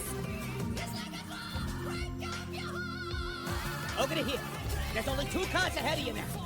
19 seconds till the 12th. Roger. I'm not going to catch you, but I'll increase my lead over the rest. Once the fog clears, the Ferrari will come roaring after me. Now that the rain stopped, I need a big margin to stay clear of him. If I'm ever gonna use 100% of what I've got in today's race, it's now! Come on, X6, let's do this!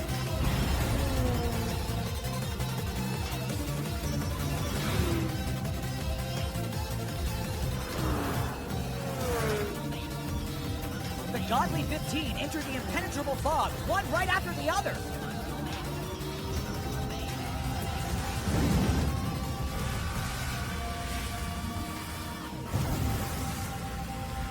Each of them is slowing down as much as they need to while navigating the death zone. I'm kind of shocked. So far, there's been no warning issued not to overtake in this section. I suspect the decision to remain silent on the matter will almost certainly be criticized later. I'm sure it reflects the MFG leader's approach. Personally, I understand why. If you don't mind me reminiscing, long ago I headed up the street racing team that was the precursor to the Zero Academy. At one point I raced against a group from northern Kanto, right here in Hakone. To make a long story short, we were completely obliterated. There was lots of rain and fog like this, but it took place during the night. And to make matters worse, the other team had 2 ace drivers on it. The weather didn't seem to faze them at all. They tackled the course head-on. If anything, they used the conditions tactically, and turned the situation into an advantage. Those drivers we took on that night, turns out they make up the core of MFG's administration. As far as today's decision is concerned, I believe it continues to reflect the core values of MFG.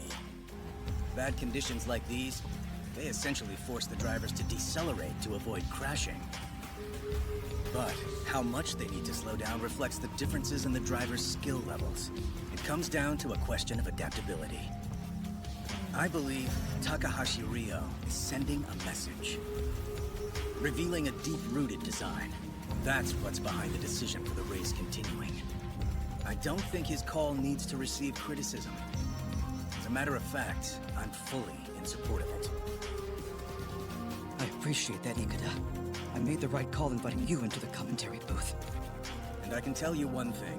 I don't need the data to know there's a driver who's not being slowed down, even in conditions as unfavorable as these. And that's Kanata Katagiri.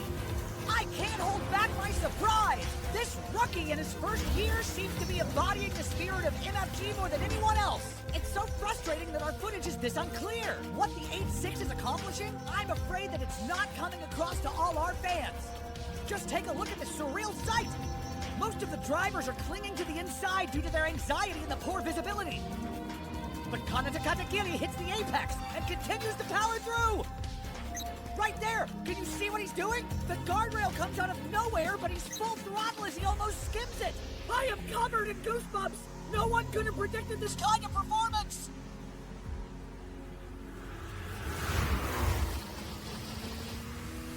I have to commend you, Savatari.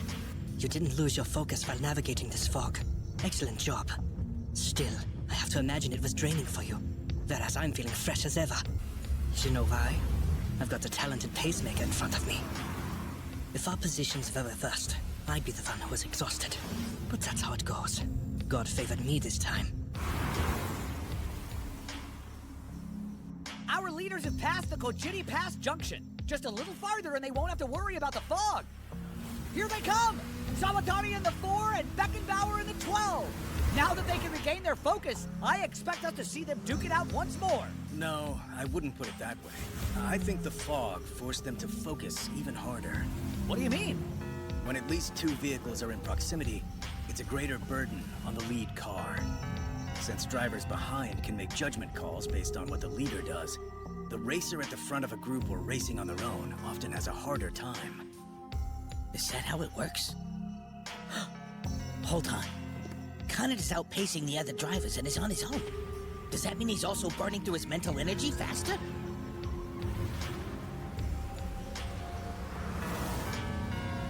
Throttle for 2.8, then 4th gear for 0.5 seconds max. Brake 2.8 seconds. 4th gear to 2nd. Something's emerging from the white wall of fog, and the red car appears! The 8-6 is exiting the death zone, covered in the shroud of the White Devil! Kanata to Obita, how much of a lead did I build ahead of the two now? 8.73 seconds. Awesome job. Compared to everyone else in this fog, you're the fastest through. 8.73. Not quite what I needed. The 8-6 is leaving Sector 1 and is now embarking into Sector 2. At the Kojiti Bridge checkpoint, it might be worth seeing how he's doing versus our leaders. And here we are! Holy! Just take a look at those numbers! Going into the death zone, the 8-6 was in 5th with a 27-second deficit to the first-place group. But incredibly, he shaved off enough time to make that gap shrink to only 15 seconds! Which means Kanata Katakiri managed to navigate that devilish zone a full 12 seconds faster than the drivers in 1st and 2nd! Kaito to Booth. Just how far behind the 8-6 am I? A little under 9 seconds. Over. Damn it. Even though the rain's gone, the roads are still wet. I was counting on catching up to the two leads, then he came out of nowhere. Dry out asphalt, the sooner the better. I just need a little more traction. Then I'll be able to crush the 8-6. The 8-6 is ahead of the 2 by a little over 9 seconds. But I have to wonder, do you think it's possible for the 2 to close that gap again? Given the number of variables, I don't want to make any predictions yet. But in the end, I think it's going to be tight. Now that the rain stopped, both vehicles will return to their normal performance levels, meaning the difference in their power should become apparent again. The outcome will be decided by how quickly that happens. We're looking at a wild turn of events that has everyone watching on the edge of their seats. Let's check in with our leading pair. At the Port Kojiti hairpin, the 4 and the 12 are breathtakingly close as they battle. I know exactly where he's gonna make his move. He even rehearsed it during the last lap. At least that means I can relax until we get there. I need to come up with a plan to keep him behind. There's gotta be a way. There has to be. Sabatani tries escaping, but Beckenbauer gives chase. The battle between these Apex racers continues into the woods. Sana, that's the bell. We'd better hurry or we'll be late. Go on ahead. I'm cutting class. He's working so hard out there. If I stop watching him race now, I'll be a total failure as a girlfriend. Fine then. Guess we'll see you later. You can do it, Ko. Besides, we've got a date in Shibuya later. The 8-6 dives into the hairpin. Let's check the time gap with the 2 as it approaches the turn. There's no sign of 4th place on the preceding straight yet. Meanwhile, we can see the 8-6 making it through the hairpin and accelerating again. It's hard not wondering what the time will look like. Has it changed much? And there's the 2. There's still a lot of spray being kicked up. It looks like the road hasn't dried much yet. Here we go! A difference of 8.55 seconds. I'm a little surprised it hasn't shrunk more.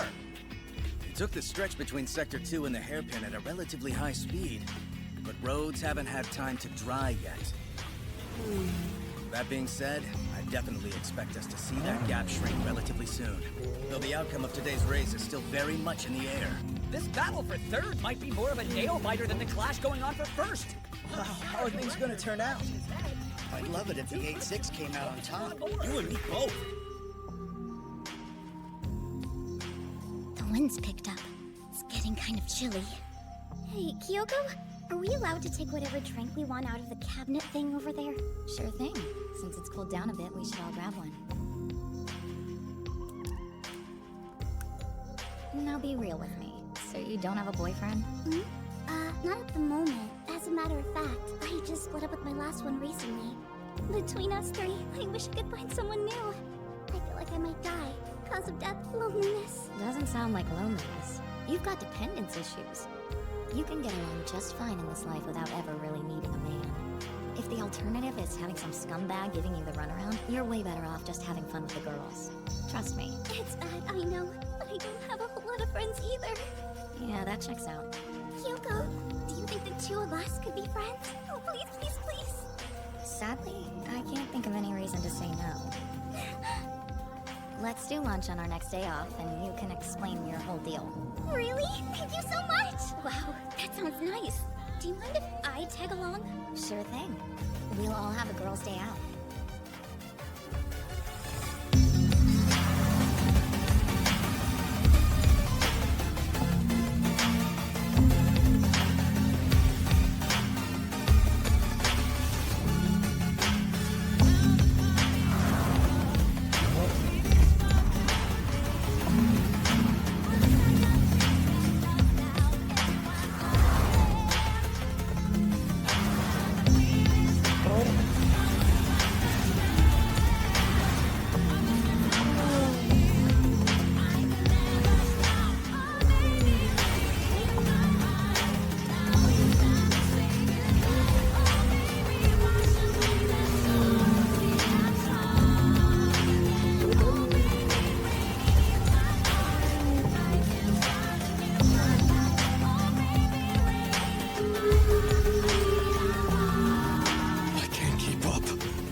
No match for a Ferrari showing its true strength? No, that's not it. Stop making excuses. When Kaito Akaba and Kanata Katagiri got serious, speed wasn't an issue. I just can't keep up with them. This forested area offers limited visibility, meaning it's unlikely the H6 will even be able to see the two in his rearview mirror. Although, having said that, Kaido Akaba is in a similar situation and is unlikely to see the H6 ahead through the trees. Can you tell us, Ikeda, in a situation like that, what is running through a driver's head?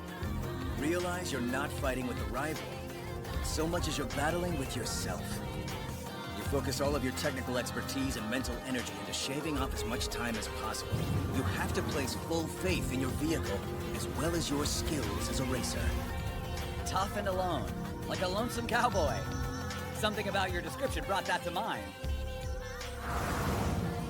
And the H6 is now passing through the entrance to the Hakonen area. How far behind is the two-car now? How much has Akaba gained on Katagiri after proving he can tame this wild forest? Here he comes. And that's the checkpoint! Let's look. 8.27! He's only gained on him by 0.3 of a second. That's truly shocking.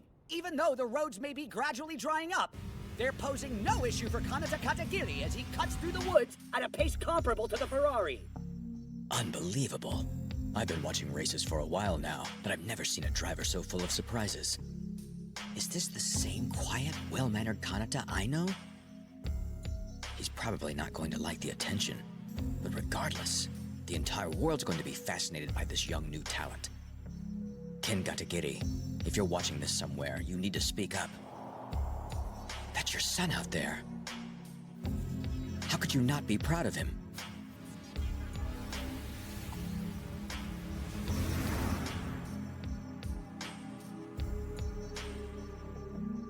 MF Ghost. MF Ghost. Ikeda, if you wouldn't mind, could you humor an ignorant question I have? Shoot. When you look at a group as talented as the Godly 15, aren't all the drivers on a similar level, ability-wise? Regarding the grip-to-weight ratio regulation, one would think they'd have identical cornering speeds. So, when it comes to cornering in wet conditions, how is it possible for the H6 to surpass the rest of the pack? Sorry if I'm asking something obvious. No, you bring up a really good point. And I imagine a large number of people watching are also wondering the same thing. The short answer is, the key difference lies within tire temperature. While driving, the friction from the road causes the wheels to become hot. True, the tire compound is designed to give them peak performance, but only once it has reached a specific temp. So when you have rainy days like today, the water serves as a coolant and prevents the tires from heating up, meaning most drivers are unable to reach that ideal threshold. Then you have the H6's incredible performance. I suspect the driver is keeping the tires in a consistent temperature window better than anyone else. And I believe he's doing it intentionally. It's a very advanced driving technique Kanata Katagiri is demonstrating. Cars in the lighter categories tend to have narrower tires, which may also be a contributing factor when it comes to managing their temps. You're seeing similar behavior from the two lead drivers. I get it now. You've really helped clear up my confusion on the matter. The two vehicles vying for first are entering Sector 3. The longer the race goes on, the amount of water cooling down their tires is steadily decreasing. We're seeing less and less spray being kicked up. Guess I've gotta do it. That cheap trick I learned in France. I'll wait just before he puts his foot to the floor coming onto the relay straight. And pretend to lose control to throw him off. I call it the half-spin feint. As long as it makes him hesitate for even a moment, it should reduce his top speed. It's a type of distraction you learn when fighting on narrow straights. It won't work twice on the same guy. But since he hasn't seen it yet, this should do the trick. Oh man, I guess I have changed a lot. I was never this fixated on finishing first before. The 4 and 12 are beginning their steep descent downhill. There's not much left to go for them here in the final lap. But I highly doubt the rest of the race will play out like this either. In fact, I'm sure it won't. Not with a cyborg Beckenbauer on the attack. No doubt he's already loaded up his overtake program and is about to hit execute. Seriously? The countdown's already started? Keep him back, Sawatari! Now, let's switch over and take a look at Sector 3. It's Kanata Katagiri in third, continuing his miracle run. But hot on the treads of one red car comes another. Kaito Akaba hurdles into Sector 3. And the gap between him and the 8-6 currently is 7.19! The prancing horse is moving in, closer and closer. I'd say his tires are gradually regaining their grip. Once they reach the shore, we're likely to see the two-car gaining faster and faster. Most likely, third place will be determined by how much of a lead the 8-6 has by the end of the relay straight. We'll find out soon. But let's switch over to the forest and check in on Ishigami in the 1 and Yashio in the 16. Now that the rain stopped, my tires are starting to get their grip back. This is my chance to gain some ground. That hit I took, it did a number on my rear suspension.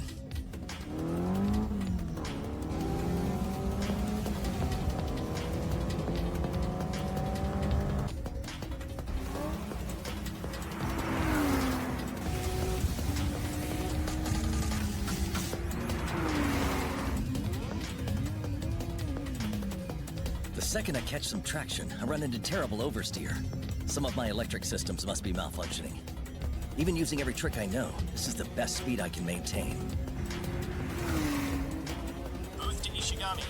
Retire the car already. You've done enough. It hurts watching you race in such a damaged state. The car is finished. And since it's a mechanical issue, your pride won't take a hit from not finishing.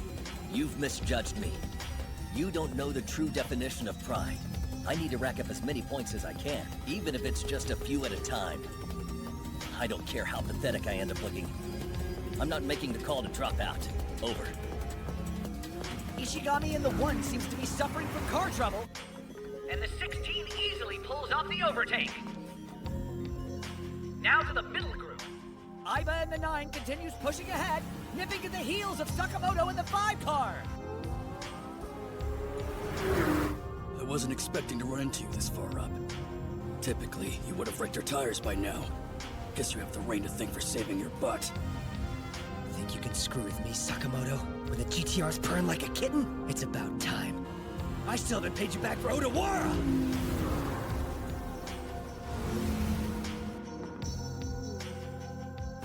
And the feed switches to the lead group. The 4 and 12 are rapidly approaching the relay straight. We're likely looking at the stretch of road that'll decide the winner.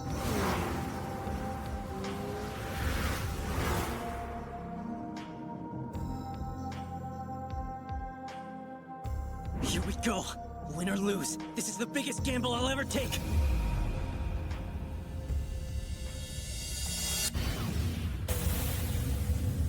What the hell? And with incredible late braking, the 12 makes its move coming into the relay straight. The two cars run parallel. They are both running at full throttle. Exhaustion doesn't just dull your focus. It affects your decision-making skills as well. If I had to bet, driving's was a death zone for you out mentally. I can't believe you thought I'd fall for such an obvious trap. That's a joke. The 12 pushes ahead, easing into the first. Is this Porsche's famous PDK transmission with 0.03 second shift speed? Things are looking dire for Koki Sabatani. And the 12 continues pulling ahead. The overtake gave us a new leader. Beckenbauer, he's back on top. I'll give credit where it's due. You were the first Japanese driver to make me race seriously, Sabatani. Even if it was briefly. Somehow I knew it was gonna turn out like this. That Beckenbauer is just way too good. Is there seriously no one from Japan who can take this guy? Let's look at the contest for third place. The 8-6 is beginning its approach to the relay straight. Now, where is it? When will the 2 appear? How close has it gotten? There it is! With a characteristic screech of exhaust, the red Ferrari's on the move! I've got you now, Kanata Katagiri. Hope you enjoyed your lead, because it ends now. And the time gap is 2.68! We're looking at a sub-3 second difference! Things don't appear good for Katagiri at this stage of the race. The odds of the two catching him are 100%. The question is, can he prevent the overtake?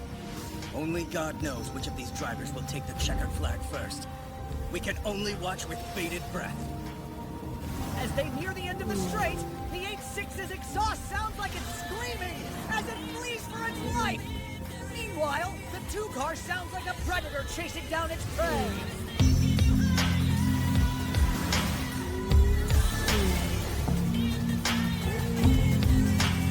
This isn't good. He can't outrun it. He's racing with 200 horsepower against a Ferrari that's packing 670. Please forgive me, Canada. I'm so sorry.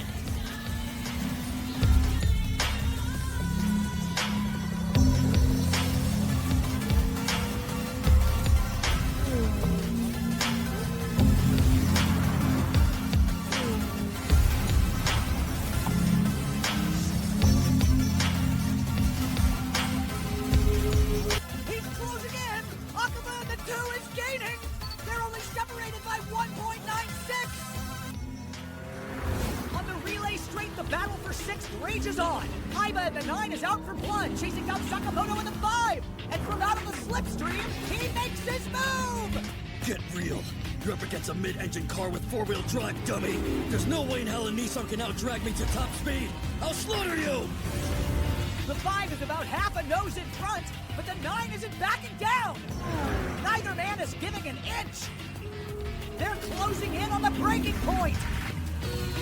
The 9 has taken the corner too fast and is understeering wide! Watch out! This is exactly why you piss me off! You're dumb and dangerous. You get all hot under the collar and cross the line without a second thought! Who wants to race against some idiot who's too stupid to know what fear is? I'll teach you what it means, kid! Now they're barreling down the narrow Route 1, side by side! It's anyone's guess how this thrilling battle will end!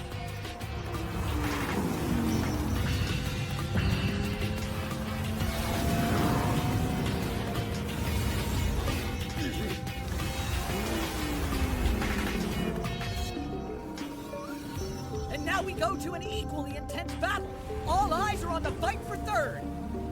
The 2 car has caught up to the 8-6. It still won't be easy for him to pull in front. Not with how quick the 8-6 is in the corners. He's slick, masterful even. It's not blatant blocking, but he positions his car in a way that keeps me from darting past. This kid must have plenty of racing experience. But I'm not looking to duel into the corners. And now, we shift to our leaders. It's the 12 versus the 4. I was so close to getting the better of this guy. That's racing for you. There's a massive difference between first and second place. I hate this. It's my 3rd year in MFG, but this is a first for me. I've never felt so damn frustrated. And they've rounded the final corner! As they approach Hakone Pass, it's a straight shot down Route 1 to the end of the final lap. And here we go! The checkered flag! Our winner is Michael Beckenbauer! We've had 2 races so far this season and he's won both! He's on the verge of being seen as an impenetrable fortress by the other drivers. Once again, Beckenbauer secures the first place spot! Who cares? Take us to the fight for 3rd! Yeah, that's a much more interesting battle. Come on!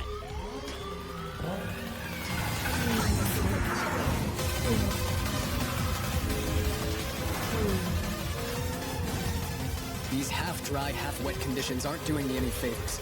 Just when I think I've got good traction, my wheels start slipping again. Not to worry, though. I'll stick my nose in once we hit the Hakone Shindo overpass. Then we'll be side by side for the final corner. The kid won't stand a chance. It's not far to the line now. The battle for 3rd is white hot. They're side by side breaking into the corner, but the 8-6 just barely makes it at first. In that case, I'll do the old switcheroo, and we'll duke it out on the exit from the final corner. They're at the final corner, and the 8-6 has its brake. Not even a little bit. The 2 taps the brakes lightly and takes a wider line than his competitor. If I catch a load of lateral G, I'm done for. I gotta shake it off as soon as I get the chance. That'll be my only shot at survival. They switch lines, out to in to out. It's now a battle of uphill acceleration. The 2 slowly pulling up alongside the 8-6.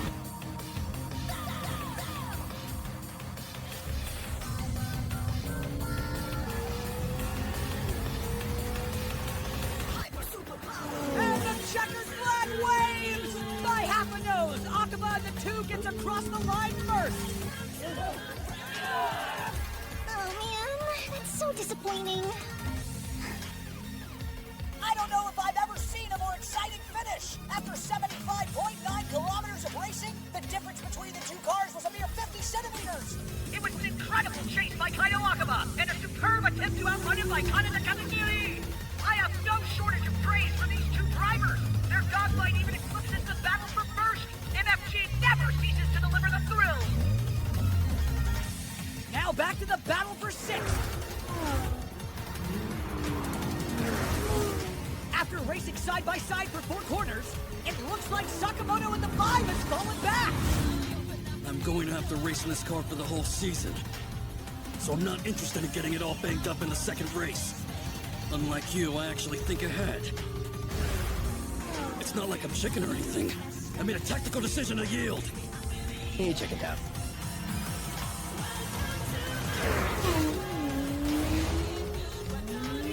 Flying solo in 5th, Mizuno in the 13 takes the checkered flag.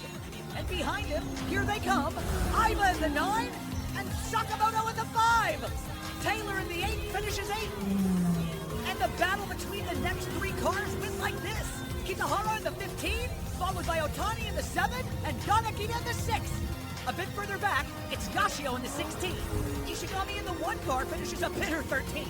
Bringing up the rear, it's Kyogoku in the 23. These 14 cars have successfully made it to the end of the very wet Oshinoko GT, where a devil dwelled in the Death Zone. With the 2nd race concluded, here's the updated leaderboard. In 1st, it's Michael Beckenbauer. In 2nd, Kaito Akaba. In 3rd, Yudai Sakamoto. In 4th, Shun Aiba. In 5th, Kaneda Katagiri. In 6th, Fujin Ishigami. In 7th, Yosuke Utani. And that's a wrap. Just the podium ceremony left. Man, things were getting really freaking intense at the end there, weren't they? Yeah, Tamika was literally screaming on commentary. Guess that means I'm all done for the day. And good thing, because I'm starving. Hey, Kyoko, Miss 7. They want you two. Sure thing. Sorry? You mean they want me? MF Ghost. MF Ghost. Let's hear it for this pair who battled it out in rather harsh conditions. Give them a hand, folks. All right then, angels, it's time for the congratulatory kiss. What do I do? This sucks. Why'd I get picked? But I don't understand! There's gotta be some mistake, right? Nope, Sawatari requested you. He got second place. Akaba, who came third, asked for Miss Kyoko. So come on, you two, please get ready.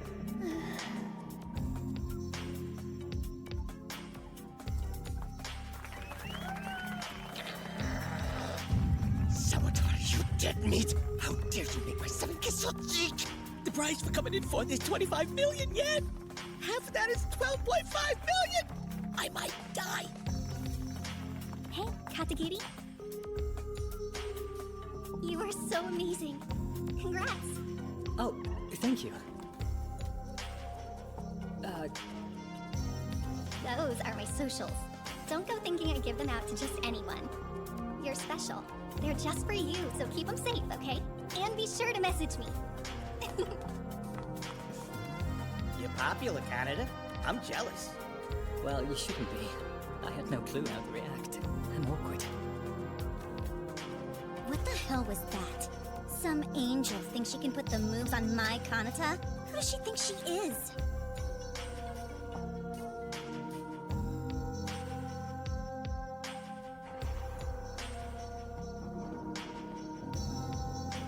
I have no idea why I get so turned on after a race, but it happens every time. The sooner I see Sana, the better. Hang on a sec, Sawatari. We need to have a talk. What's the issue, old man? You look even angrier than usual. I want to make a gentleman's agreement. Since you already have a girlfriend, leave Angel 7 alone, okay? Interesting. Are you telling me that you're infatuated with her? Exactly. I mean, stop using fancy words on me. The point is, I'm head over heels for her, so please back off. You've got great taste. Out of all the 8 angels on staff this season, she's the pick. Right? So hands off, yeah? I need you to give me your word man to man. Although, you do like him young, don't you? I guess that means I shouldn't worry too much. Actually, I have news for you. I have a feeling you might be in for a shock. She's younger than you think. What? She can't be older than 17 or 18. Or thereabouts. There's no way! How do you know? I knew when I saw her up close. Her complexion, her figure, stuff like that. She tries to make herself look older by wearing that hairstyle and all the heavy makeup, but I know better. There's no fooling my instincts. I can always tell. Plus, when she kissed me on the podium, she was blushing to her ears, shaking like a leaf. It's a rarity these days. Angel's that innocent. So good luck with that one, senpai. No way. I don't buy it. It can't be. I bet you're tired. I can drive back if you want. Nice of you to offer. But honestly, I'm not that tired. Hey, how about it, you two? Usual rap party at that meat place? You better show, Kanata. It'll be my treat. You too, Ogata. Shun's so cool. Sometimes he amazes me, you know? You were competitors in the race today, but it's like he forgot all that. Or he doesn't let it bother him, at least. Once the race is over, you're just a younger driver he gets along with. Yeah, Iba really is a charming, genuinely nice guy all around. As for Angel number 7, soon she'll see. Someday she'll realize just how great he is. I'm not so sure about that. He's a great guy, but he's not exactly a ladies' man. You'll want to drink, right, Ogata? I'm fine with driving, if so. Nah, I'm not really in the mood to drink today. Keys, please. You sure?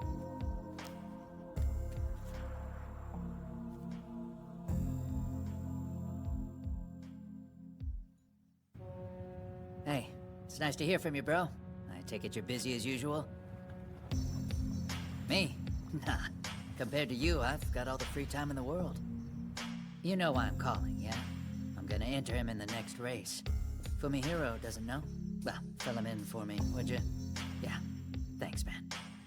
I'll be back in Takasaki for the Bon holiday. It'll be a good chance to visit Dad's grave. We can grab a meal, too. Bye. Was that Ryosuke you were just talking to? Did I hear you mention something about an entry too, boss?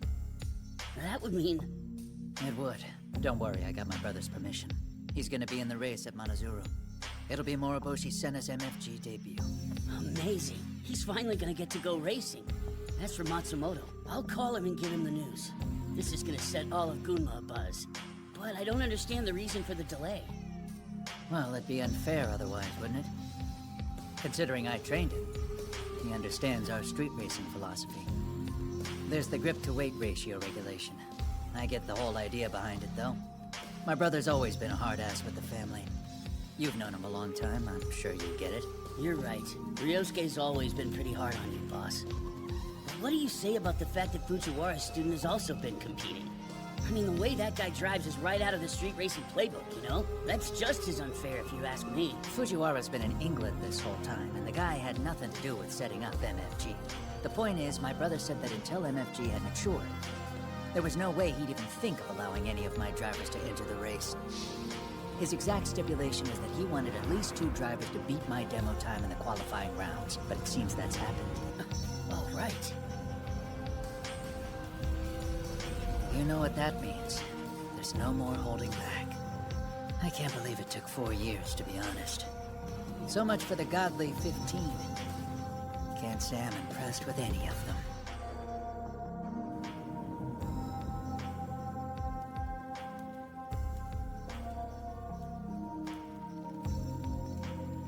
The Ajisire in full bloom. I wonder what this old stirring in my chest is about. Whenever spring starts to hint at turning to summer, that's when I start to feel it. Something about the change gets me buzzing, and I can't seem to sit still. Like I want to start running for no reason. That kind of feeling. Maybe it's something in our DNA. We've always understood that summer is special. There's a magic to the season that we can't quite name, even if we feel it. And right now, I'm in love with someone who has the kanji for summer in his name. That doesn't help. So, very soon, summertime will come to Shonen. And it'll be the hottest, most wonderful summer of my entire life. Morning, Ren. Good morning, Wakana. I can't believe all this rain. Well, it is the rainy season, you know.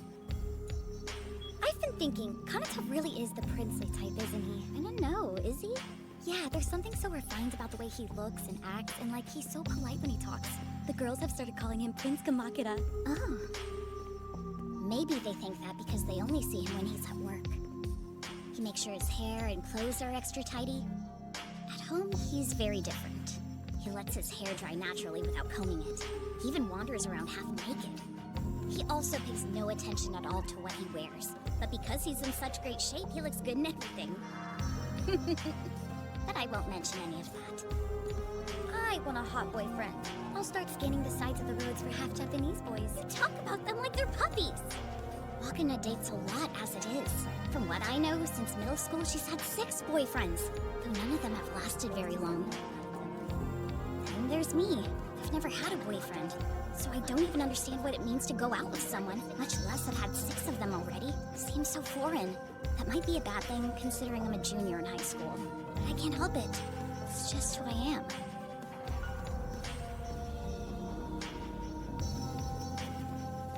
Did you see the guy at the register? Oh my god, right? Think he's a model? Katagiri, if you're done, you can go ahead and clock out for the day. Great. Good work as always. Thank you so much, sir.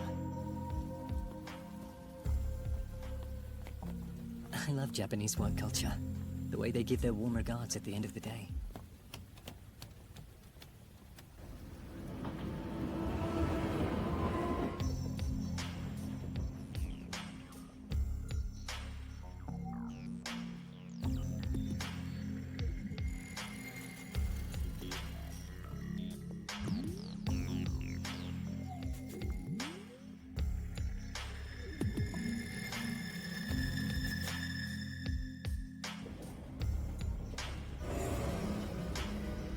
So, based on the results of the last 2 races, I'd like to discuss a plan.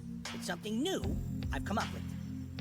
I understand we already talked about adding a turbo to the 8.6, but hear me out. What if we were to just go for it and change vehicles entirely? For instance, there's the Toyota Supra, right? Given its amazing transmission, with your suspension tweaks, Okayama, I think it could be a real contender. Well then, Kaneda, oh, he looks totally bummed. I honestly don't like the sound of that. What? First, I'd like to ask Mr. Okayama something.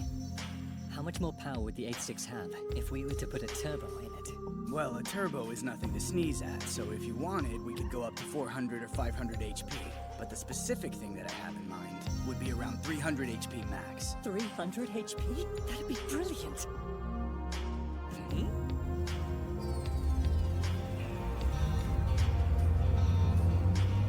A GR Supra? Hey, Ogata, this isn't one of those but I bought it already guys, is it? No, it's not, I promise. I've never seen that car before. A customer, maybe?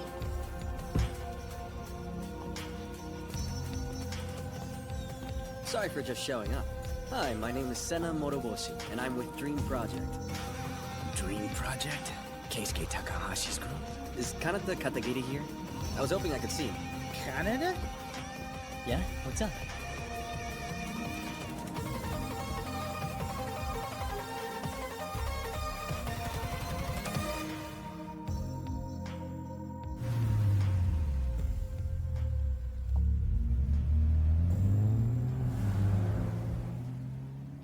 Did you happen to see the number that was on the side of his Supra, Okayama? 885. There aren't even 400 races in MFG. So why did he go with such a big number? I think I get the pun behind it, but it's pretty corny, even for me. Seems like he's dead set on being rivals with Canada. I'll bet you anything he doesn't even realize how hard it is to be considered one of the Godly 15. Well, he's gonna find out it takes more than a lot of talk. Come on. He's definitely a fast driver. Something tells me he'll make a tough rival. And Sena's a good name, too. Putting the driver aside, you saw his car. That was a Supra. Toyota released it way after the 8.6. And let me tell you, it's racier. As long as we keep the same manufacturer, we can swap models mid-season. Come on, Canada. Let's drive the rest of the courses in a Supra with 8.6 on the side. I'm sorry, Ogata, but it's a no for me. What I want more than anything else is to give the 8.6 an upgrade. Wait, we're not even going to discuss this? We're in the business of racing, so I don't see what's wrong with wanting more firepower underneath the hood. Help me, Okayama. Would you please try talking some sense into this guy? You're 100 times more credible. If anyone can convince him, it'd be you. Well, sorry to disappoint you. At the end of the day, I think we should respect the wishes of the driver, whatever they may be. Come on, not you too! Hey, relax. If he wants to stick to the 8.6, all right then. As a mechanic, it'll prove to be an interesting challenge for me.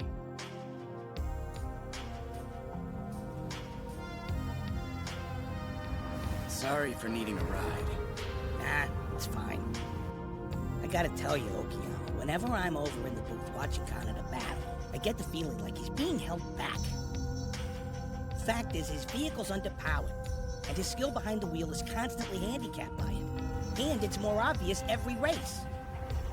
I thought drivers weren't supposed to be sentimental about their cars. You treat them like tools to win races. It's all about boosting your specs, getting the most that you can out of the vehicle. I'd bet Katagiri is a rare exception.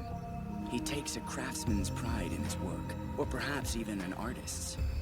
And that stoic obstinance reminds me a bit of his teacher, Takumi Fujiwara. As a matter of fact, Fujiwara drove an AE86 himself. Yeah, you don't say. It was an old car even then. No one would call it powerful, not even as a joke. But in spite of that, with some laser-focused tuning and superb technique, he graduated from street racing without suffering a single loss. And I'm just speculating here, so don't quote me. But maybe there's something that resonates with Katagiri about the numbers 8 and 6. You know what? Maybe. There's something interesting about a racer with that mindset. Anyway, it's been decided. We'll start soon. The 8.6 Turbo project. After we're done, even a Supra won't beat it. That's a promise.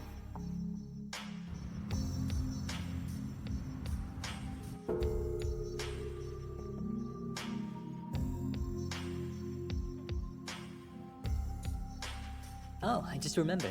When we ran into Ogata, he said something about knowing you when you were younger. How'd you two end up meeting? A while back, my dad used to drive this old foreign car. I never would have guessed. It used to break down, like a lot. He got Ogata Automotive to handle the repairs. My dad and Ogatachi were close back then. So lucky me would end up getting dragged along to his shop every now and again. Meanwhile, the two of them just went on and on about weird car stuff, sounding like the two hugest dorks in the world. Whenever my eyes glazed over, Ogatachi would bring me some chocolate or other snacks to keep me from dying of boredom. That was really kind of him. Wow, he hasn't changed in that regard. Then Ogatachi's father got hospitalized, and money was tight at the shop. My dad's worried about him too. A lot of people appreciate classic cars in England. For example, my grandfather loved his old Jaguar, but the rest of the family wasn't exactly keen on it. There was this one time, when I was little, I went along with my mother and grandfather while they did some Christmas shopping. We got back to the car after picking up a few things, and the vehicle refused to start. I felt like we sat there for ages, inside that freezing car in a snowy car park. I remember my usually even-tempered mother looking angrier than I'd ever seen her. Do you want your only grandson to freeze to death? Don't take us anywhere in this heap of junk again. Granddad looked so sad. It's funny you bring that up because the exact same thing happened to us. Before Mount Fuji erupted, we used to go to outlet malls a lot. One time, the car started acting up on the freeway. We managed to get to a parking area, but it wouldn't move at all after that. Man, did Mom lose it. There must be something about men's affinity for old automobiles that women have trouble understanding. Yep, not a fan. They smell, they're hot. I don't get why you wouldn't just buy a new one. If only we'd had a talented mechanic like Ogata around. I'm positive my granddad wouldn't have ever gotten rid of his beloved old Jaguar. Is Ogatachi really that amazing? Yeah, he's also a nice guy. I'm glad the two of us are working together. Well, I don't like him, and you won't convince me otherwise. He's super rude. What's going on, Ren? Did I upset you somehow? Feels like we've been walking forever. Just how many more steps until we run out of steps? Seems like there's still a lot left. We can take our time, you know. I'll be fine. I did track so my legs can handle this. Race you to the top.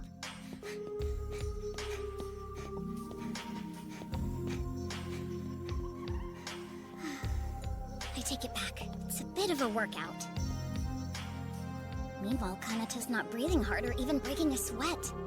He must be doing some serious cardio. Racing drivers are incredible. We continue our search, exploring Kamakura. Our outings have pretty much become a weekly thing. It's strange, though. I have this vague, anxious feeling, like we've overlooked something, but I'm not too worked up about it. After all, these are like dates with Kanata. The time I spend with him in Kamakura is more exciting than anything else in my life. It's really special. A part of me never wants the search to end. It's complicated.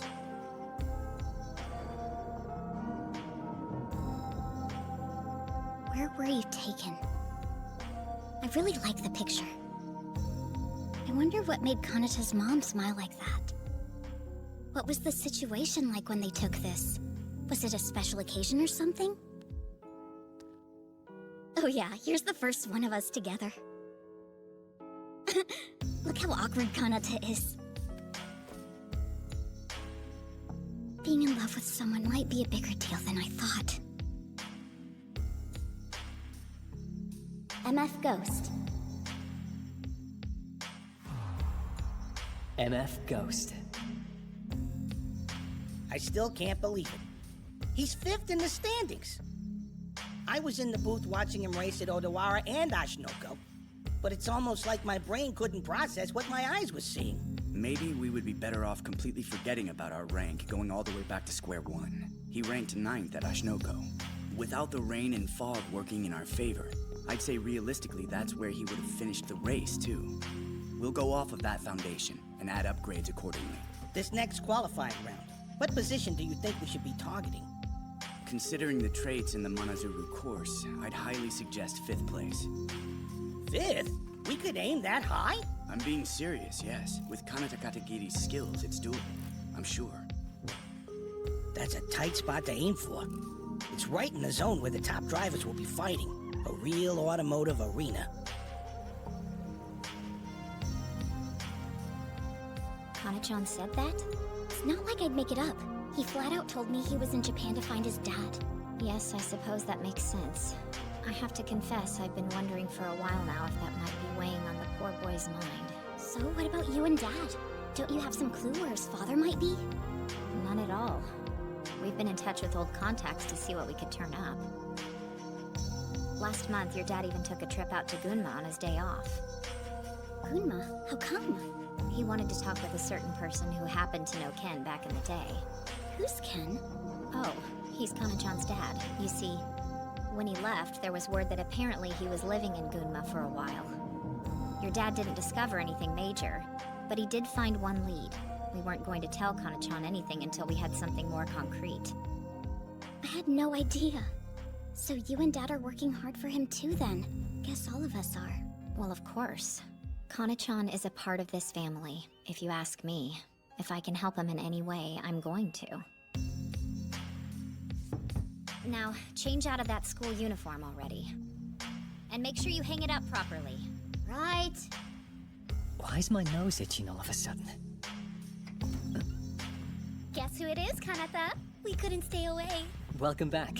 Remind me, you're friends with Ren, right? Thank you for coming out despite all the rain. Please, sit anywhere that you'd like.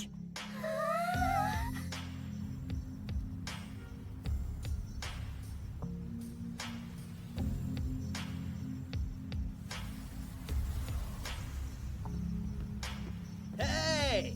Huh? Kenji, you're back again so soon? No offense, dude. How bored are you? Aw, don't be like that. I'm here with a super hot tip and figured we could all enjoy the good news. Huh? It just so happens Shibukawa's hottest racing prospect is about to make his big MFG debut. Senna Moriboshi? Are you sure? 100%. Keisuke Takahashi's golden student, huh? Akagi, Miyoki, and Akina. He set course records at each of them.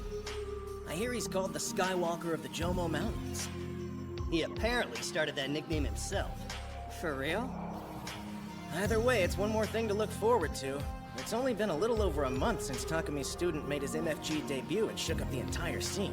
And just when we're losing it over his performance, now Moroboshi from our own Shibukawa is giving him a run for his money! I'm so giddy, I can't express it any other way except hopping around like a total idiot! What a unique reaction.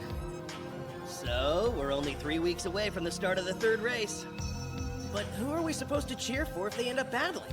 Because I've got no idea. Ugh, tell me about it. It feels like MFG is the only thing that keeps me going these days. As soon as I go home, it's kids this, kids that, while my wife keeps getting meaner, and the allowance gets smaller. Oh man, I feel you. It's tough being a husband. It always falls to you to take care of the family. Poor Kenji. That's the reason why I envy Katani. You're living that bachelor life, total freedom and no obligations whatsoever. He's so right. Out of the three of us, you're the only free agent who can still romance whoever he wants. We promised not to talk about that. Besides, it's not like I've stayed single by choice or anything. Watch out, that hairline can't afford to recede much further. Shut up! I thought we weren't mentioning that either.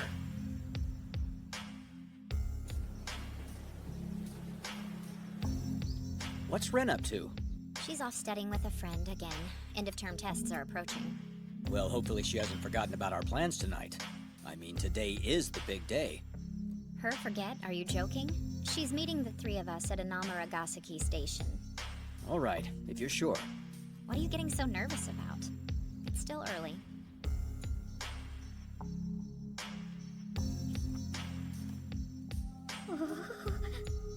Nice. That looks even better than my maiden name. Sorry, I'm late. Hi! So the search, is it still ongoing? Yep, the hunt continues. You know, I was thinking maybe you ought to post the pic on social media and ask for help that way. I bet you get your answer pretty fast. After all, he's got a bunch of fans online. I don't want to do that. After all, it is Kanata's mother and father in the picture, you know? It's hard to explain, but something about that photo and wanting to find where it was taken feels deeply private for Kanata. I don't want to post it for a bunch of anonymous people to see, you know what I mean?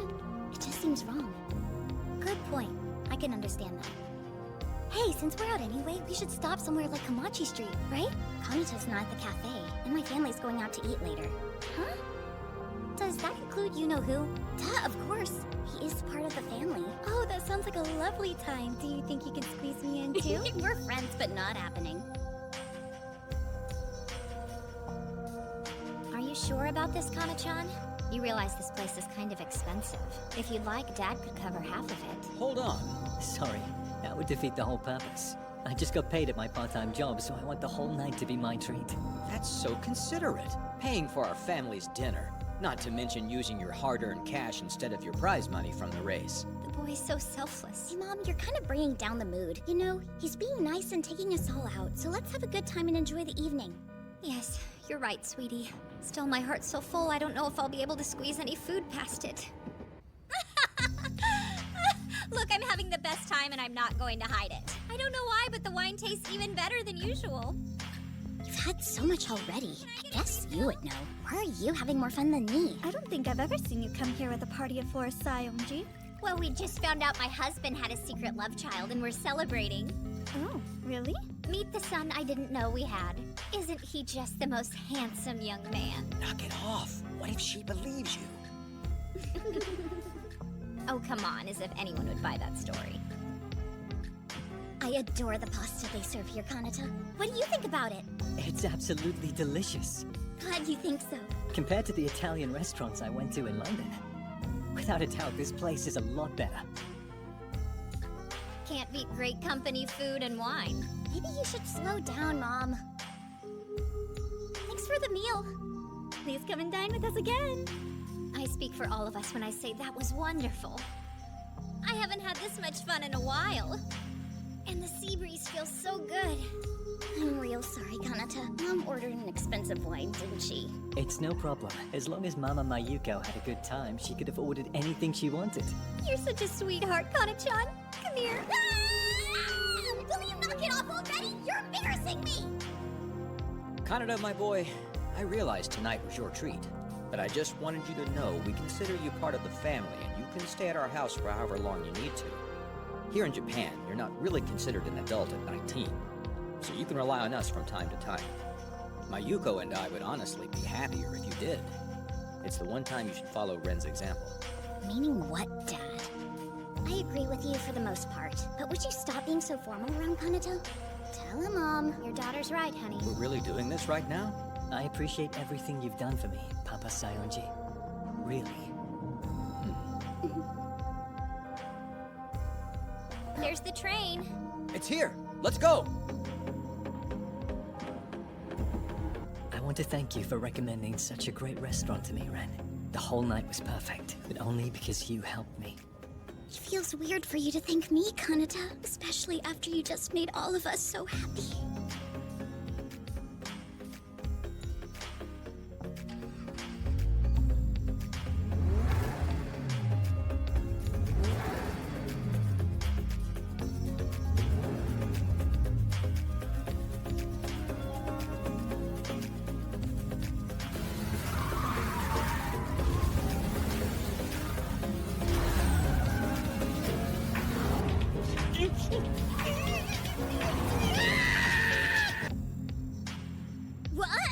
What do you mean Marie couldn't make it?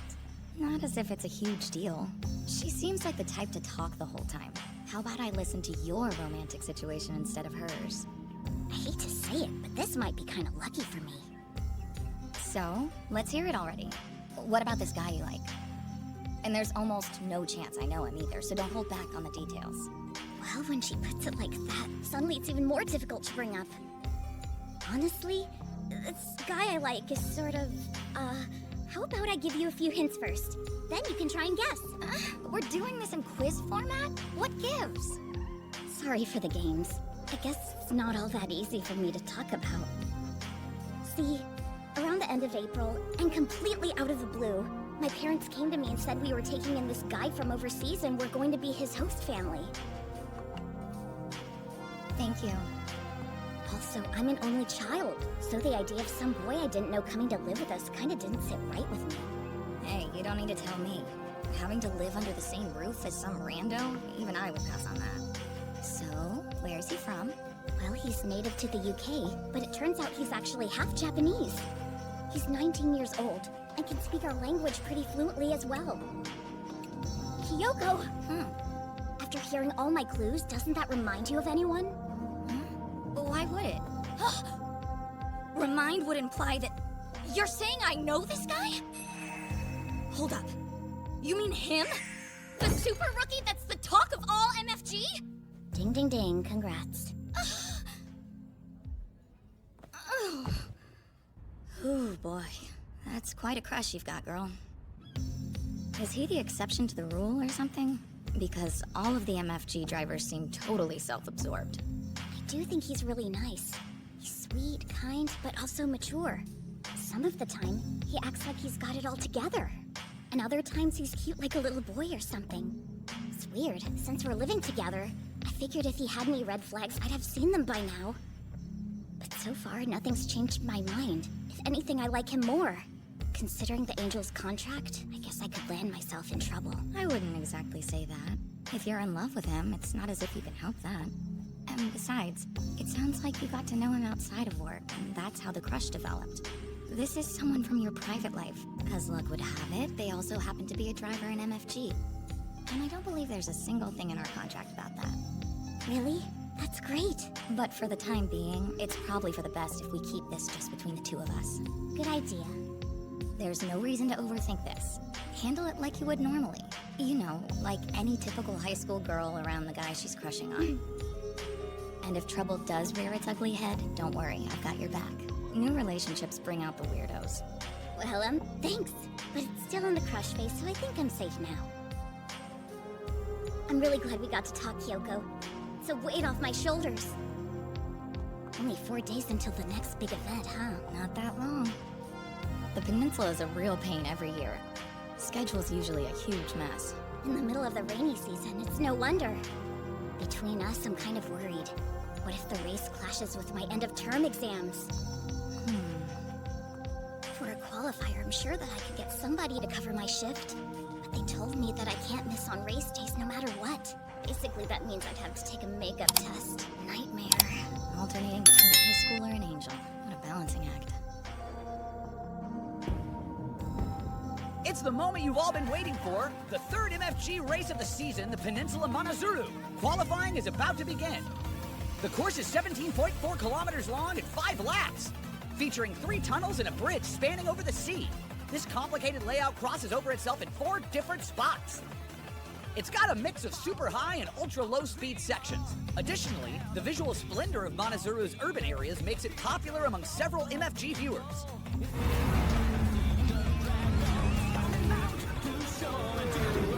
Running on day 1? What an embarrassment. I'm a regular in the qualifying each time. I've got to ignite that competitive spark and be a challenger again. I'm on my way to the top.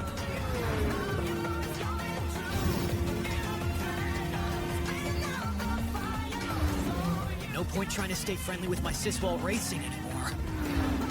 Nozomi's becoming a better driver. And it's me who's starting to lose footing.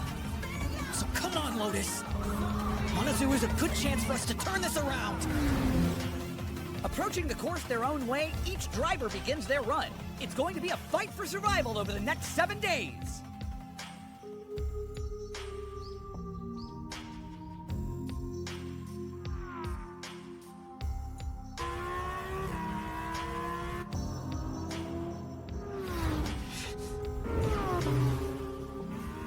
Passing's barely possible here. If you fall behind in the Manazuru qualifier, it's hell to make it up again in the race. And since I didn't pick up points in Ashinoko, this race is critical for me. I've got to be out for blood! Cool. A Lamborghini Huracan. So wild and sexy. It's your turn tomorrow. You went pretty late in the running order the last 2 times. Is it harder to do yours sooner? Not necessarily. It's all the same to me, really. I can only prep and do the best I can, like 2 previous times. Whether I'm scheduled early or late, it isn't really going to have any effect on my performance. Is it me? Or are you pumped up? Sure. After the 8.6 got the turbo, it's felt like a huge improvement. I'm super excited. I can't wait to drive the Manazuru course. I don't know if I'm impressed or what. His mindset is something else. I've got to be stronger and grow in that department. Otherwise, I won't be able to keep up with him.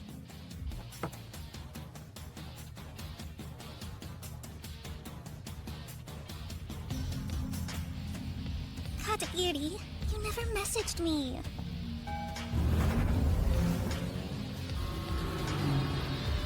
Running on the second day sucks. You have no benchmark to aim for. I need to be aggressive, but if I push too hard, I'll run out of grip.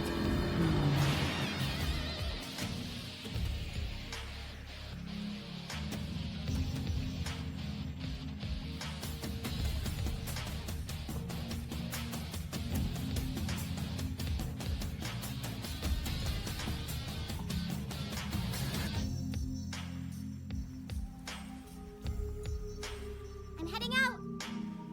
Kanata, don't tell me you're going to your job today. Don't you have an MFG qualifying later? It turns out my days off can be flexible. This happens sometimes with the rainy season. Well, now that I think about it, the people at his work may not even know he's an MFG driver. Is there a rainy season in England too? For sure. I'd say it outdoes most places. It usually begins in September and ends around Easter time in March, so about 7 months. I'm sorry! Did you just say 7 months? To be clear, it doesn't rain every day, but it's almost always cloudy. Compared to that, Japan feels like this bright land of sun and water. I get what you mean about the sun, but you've lost me on the water part. Since you were raised here, it might be a little difficult for me to explain, but water is precious in England. The shower pressure is super weak, and you have to be careful or else your tank empties fast. So it's hard to imagine soaking in a tub like you do here. England sounds kind of inconvenient. No, I'd say Japan's just special. I can't think of any other country in the whole world that's blessed with as much water as this one. So you like it? Being here in Japan? Yeah, of course. Actually, I love it here. The truth is, I think I love the Japanese people most of all. The way he said that. If he used the same tone and said I love you, Ren, I think I'd pass out. MF Ghost. MF Ghost. 2 days down, and it's cloudy with patches of blue peeking through here at Monozuru Peninsula. Good morning to all 30.35 million MFG fans around the world. I'll be your commentator, Yoji Tanaka. The long-awaited third day of the time trials is about to get underway, and today's star undoubtedly has to be the 8-6 car. This rookie, now in his third race, is 5th in the rankings after Hakone and Ashinoko. Monozuru is a technical street circuit, and I'm looking forward to seeing how he performs. Stay tuned! Hiya, Kanata! Nozomi, hey there. I got you something. Here you go. It's just a little present. What is this? Open it and find out. Wow, lovely. How mysterious. It's a charm from Hakone Shrine. The gods there oversee competitions.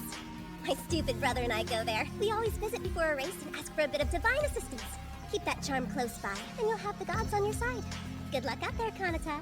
How thoughtful, thanks. I'm not sure how to put this, but I'm very moved. Still, we're rivals. Are you sure you want me to have this? Why wouldn't I? We might be competing out on the course, but the two of us are also Nakama trying to build MFG into something big, right? Nakama. What a lovely bit of Japanese. Thanks a bunch, Nozomi. And good luck to you too. Man, he gets all the chicks. I am so jealous. Hey, figured I'd just drop on by. Hey there, Iva Senpai. Why do you show up to every single one of Kanata's qualifying runs?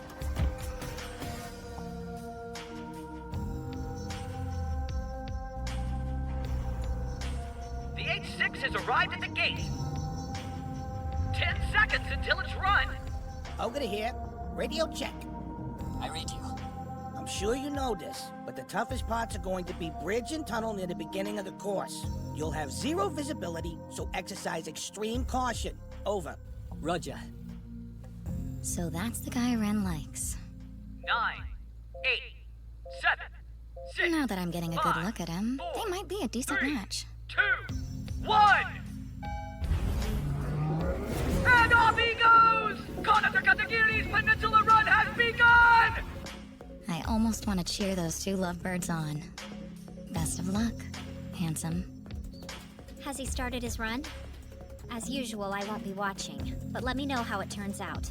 And immediately there's the tunnel! While this section is usually illuminated, the lights are switched off intentionally. From out of the darkness, he emerges into light. It's Monozuru's famous black and white section. Yeah, it's super blinding. Even if it's cloudy like today, doesn't make a difference. The glare can temporarily blind you.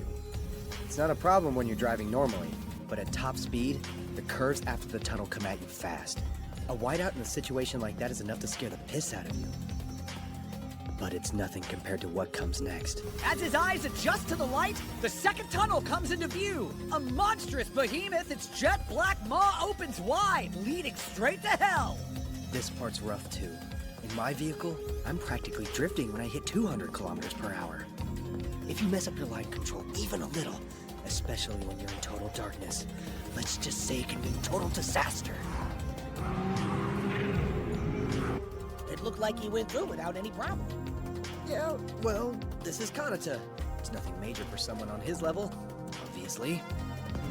This part is known as the Midnight Straight. When a racer exits the tunnel, they'll hit some of the highest speeds on the course.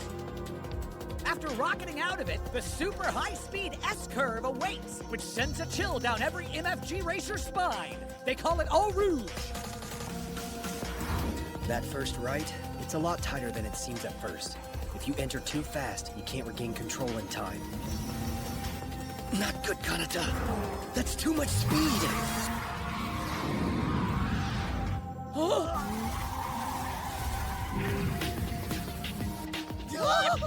See that? He went from hugging the inside to basically skimming along the outside wall. Oh, I think he's trying to give me a heart attack.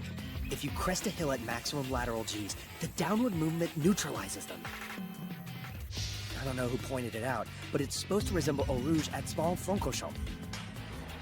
You're telling me Kanata got through without encountering a single problem along the way? The 8-6 clears Eau Rouge without a hint of difficulty. He's never demonstrated this kind of speed before. The course now goes from the toll section and shifts into an inland stretch. Sagami Bay was previously on his right, but it'll soon be on his left.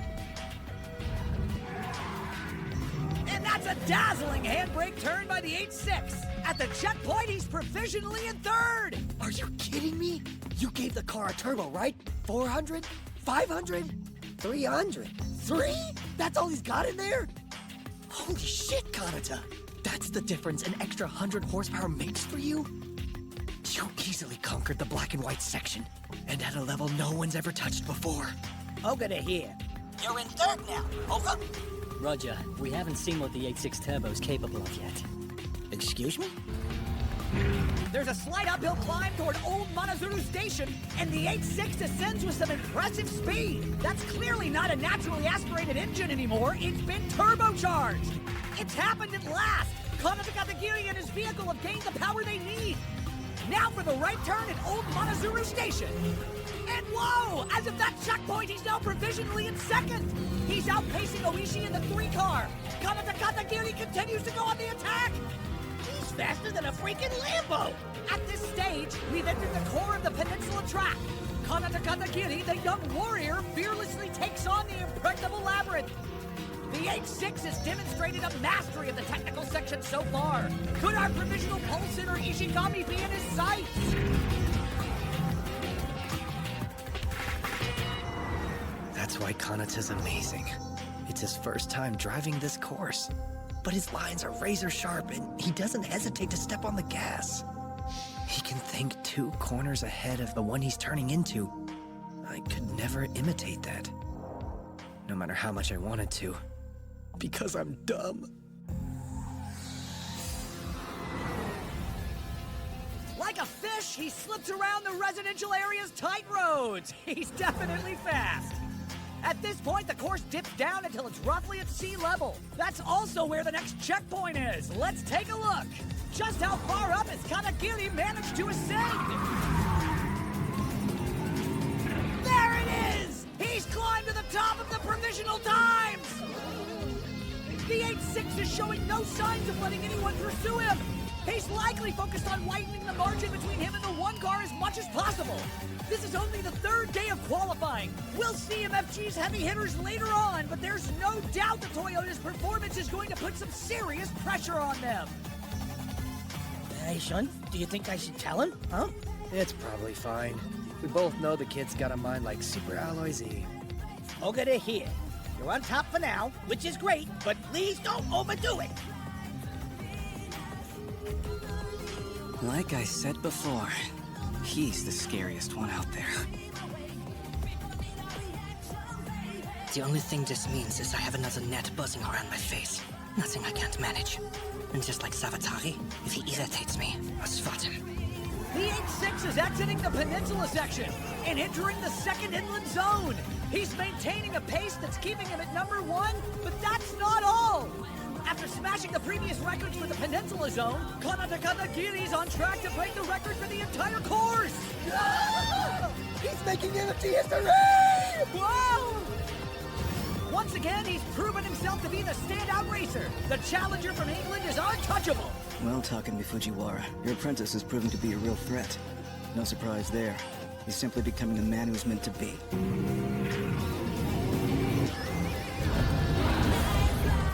The 8-6 continues to burn rubber. Even a layman would be able to tell how expertly Kanata-Kata-Giri is handling the third course. He's maintained the pace he needs to break the record. Just one final tunnel awaits. Once he's through, the 8-6 will cross the finish line. Is this it? Are we about to witness the record broken? He's driving like a demon god!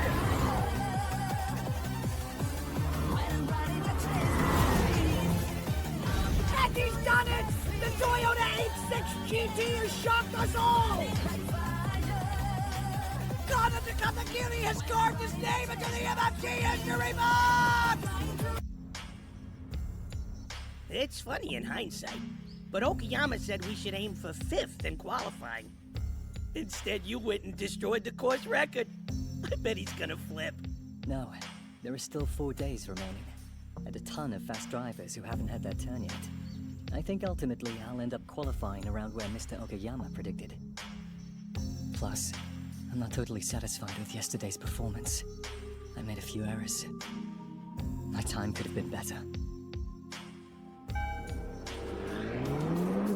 Hey look, Car 4 is beginning their run now. That's Koki Sawatari. He managed to give Beckenbauer a run for his money during the Ashinoko Lake GT. His car sped past mine at the turnpike that one time. Ever since then, I could tell he was an incredibly fast driver.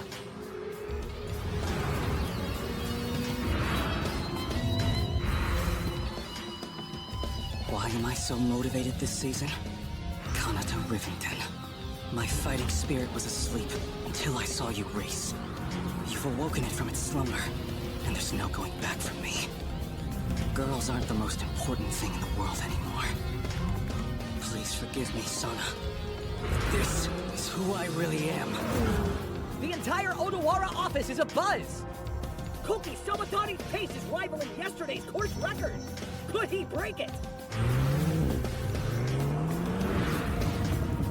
The 4-car driver is not to be trifled with. He's now a 1/10 of a second ahead, and on course for provisional pole. Impressive. This is the difference between an H-pattern and a paddle shifter. When you shift gears under strong lateral G-forces, there's always a tiny loss of time as you move your hand from the wheel, back over to the stick. I can't mention that. It'll upset Ogita. Best if I keep quiet.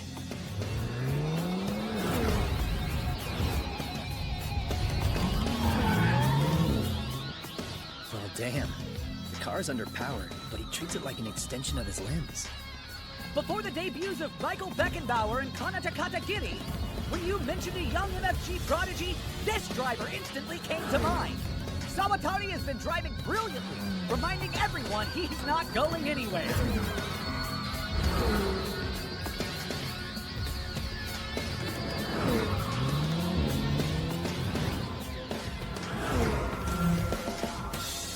There it is! The new course record lasted a day before Koki Sawatari smashed it! Just 0.2 of a second quicker! The transmission made all the difference. 2/10? You've got to be kidding. I could have sworn I was doing better than that. I don't know why, but I've got this weird sense of dread. You can do it, GTR. Give me the speed I need.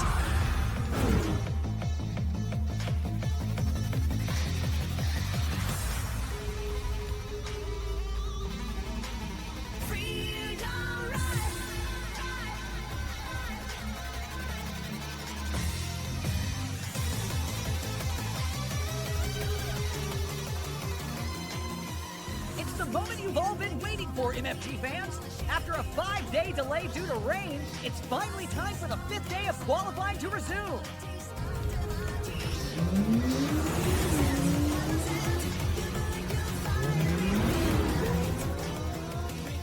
Good work. Thanks, you too. So, are you going to ace those tests of yours? Yep. And because of the weather, there's time to do them all. So I will be free on the last day. And I won't need to take any makeup exam.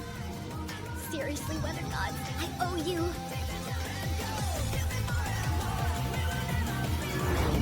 Takuya Yanagita, often called the cornering wizard, is demonstrating why he deserves the title. This veteran's still a cut above the rest. The 6th car is setting a rapid pace. So, Yanagita, you switched to an M4? You bet. After seeing some of the new drivers, I had a realization. What I need is agility, and the M6 was too wide. If I worked hard and got a good grid spot, I'd use the bigger chassis, and I could block my rivals from passing me and putting up good results. That won't work anymore. If I stick to those lazy tactics, I'll get blitzed. This is the kind of MFG I've been wanting all along.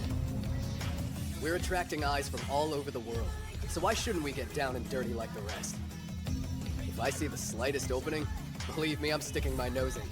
Don't think I've forgotten about how you passed me like that back in Odawara. There's payback coming your way. That's a promise. I like the sound of that. Good luck out there.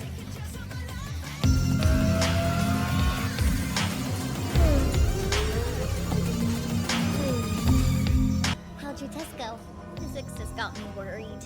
You always say that and then you do really well. This time I mean it. I was so busy with my job, I had trouble focusing the first semester. Are you sure it's the work and that Kanata that's got you so distracted? That might be a big part of it, but you'll never get me to admit it. The idea of my grades tanking because I like Kanata is way too depressing. That's like the worst kind of love there is. I need to keep doing my best and finish strong. For his sake. Only 2 days of finals left. This is the rookie's first race, but he's putting on an outstanding performance. It's car 885, a Toyota GR Supra, driven by Sena Motoboshi. He's currently in Provisional 7. Considering this is the 6th day of qualifying, that's a remarkable position to be in. Went to the Porsche Academy, a study program in France. A famous British racing school. Screw that load of crap. Who cares how much time you spent in Europe? You only need one thing for MFG. A knack for street racing. After finishing his Kanto Street project, Takahashi Ryo went on to create MFG. The DNA to be the fastest on public roads was passed down to my boss. And he's running through me. It's finally time to show off my Gunma pride. Everyone's gonna see. My eyes are on the top, and nowhere else! In Beckenbauer's first qualifier, he placed 7th. Even Kanata Katakiri was 12th in his first time trial. Following their lead, this young driver seems destined for the godly 15 after only his first qualifier. You got that right! If Kanagawa is home to Okuyama the Suspension Wizard, Gunma has Shuichi Matsumoto, also known as the God Hand. He was originally a mechanic for the Red Suns, honing his skills by answering Ryosuke's meticulous demands. He was also the mechanic for downhill racers in Project D, and is now a member of the Dream Project. This Supra is considered his magnum opus, exhibiting the street racing knowledge he's accrued over the years. Plus, the canary yellow paint job is the same custom color that Keisuke used on his FD. It makes me weep. Guess it's true. You get more emotional with age. Wow! The rookie Sena Motoboshi ends his run in Provisional 7th! The peninsula has always been a magnet for upheaval, and with 1 day of qualifying left, who knows what we'll see next? Ren, your eyes are so red. Are you okay? Did you get any sleep? Stop worrying. I'm going to study in the library until evening, run back home to grab some dinner, then get a little bit of shut-eye. Before waking up and studying all night again? I can't believe how hyper-focused you get when it comes to taking tests.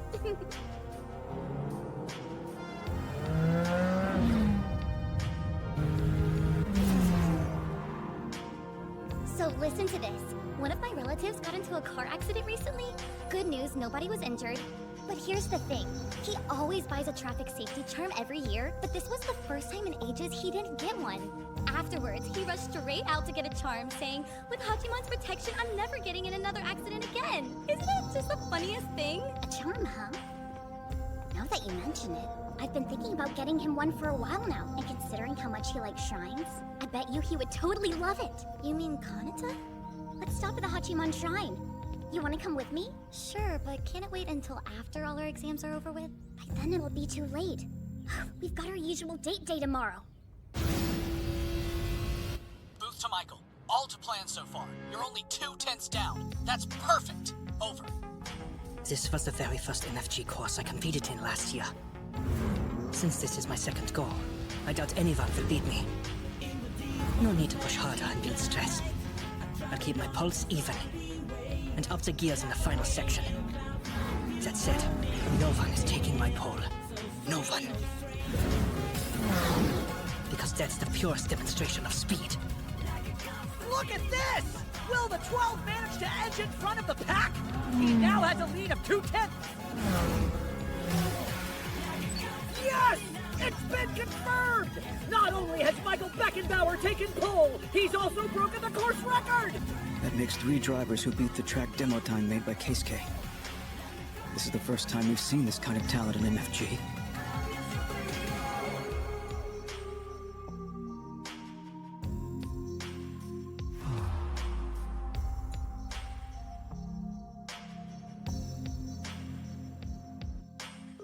Looks like it's gonna be clear tomorrow.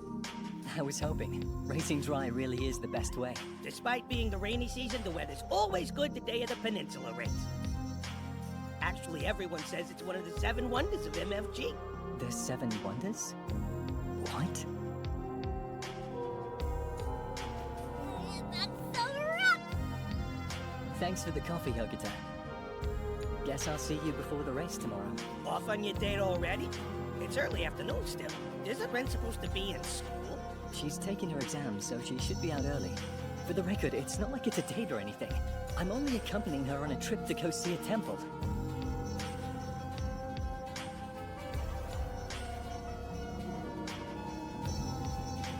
Sorry! Made it! Wait long? Are you feeling all right? Your face looks a little pale there. Come on, Kanata, it's not like you need to examine that close up. I'm hideous today. I noticed you hadn't been getting a whole lot of sleep recently. Is it because of all your studying? Yeah, but that's over with. I'm feeling great now that I'm done with my exams. Let's go. When's the right time to give him the charm? Huh? How come he's already got one? Hey, Kanata! Where'd you get that charm from? Oh, that? Actually, one of the other MFG drivers gave it to me as a present. Out of curiosity, this other driver wouldn't happen to be a girl, right? I don't understand why you would ask that. I thought it was a very lovely gift, regardless of what their gender was. Things were very different in Europe between competitors. There wasn't much camaraderie. But it feels like there's a real sense of solidarity among the MFG racers. And I find it to be a breath of fresh air, honestly. Yeah, right. You didn't say anything because you're feeling guilty about it. No, that's not true. If you'd asked, I would have told you about it. I wasn't trying to keep it a secret. I think I'm a little confused about what you're trying to say, Ren. Maybe it's because you're not a driver. If you were, then I have a feeling you would understand how important their gift was. Thank you for traveling with us. The return service from Sagamihama will now be arriving. I'm sorry. I don't get it. And yeah, maybe if I was a girl who raced, I would. But I'm not some race car driver like them, am I? I goofed. Even if I don't understand how a racer feels, maybe I still wanted to cheer for you, Kanata. I don't care anymore, so keep hers! I'm going alone! Just go home and don't follow me! Ren, where are you going? A charm? Train now arriving at platform 1. For your own safety, I feel terrible. Like I'm gonna puke. Perfect time to get lightheaded. Uh-oh. This is really bad. Ren!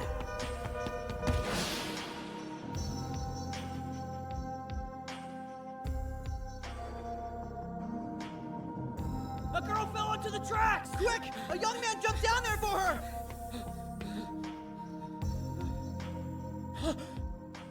You okay?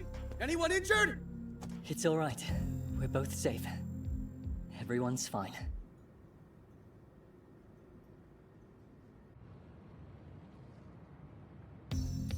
How is she? There's no need to worry. It was a bit of a shock for all of us, but she's sleeping soundly now. Based on what the agent over at the station told me, she was close to the front of the platform, so the train would have probably been coming in at a high rate of speed. He was also amazed at the brave young man who jumped out without a second thought. The fact is, Ren would be gone if you weren't there. No, it's not like that. We got into a fight at the station, and I said some dumb things, which must have really upset her. So you see, I'm responsible for what happened. Besides, it wasn't as dangerous as the agent made it sound. Race car drivers like me have really honed our dynamic vision, so I could accurately gauge how fast the train was going. I knew I could make it. So please don't thank me, because there's no need.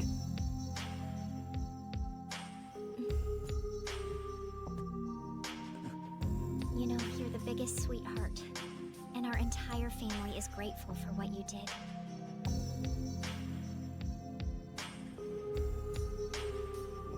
I don't feel good about it, but I lied to Mama Mayuko. It's true, I did have a good grasp of how fast the train was going.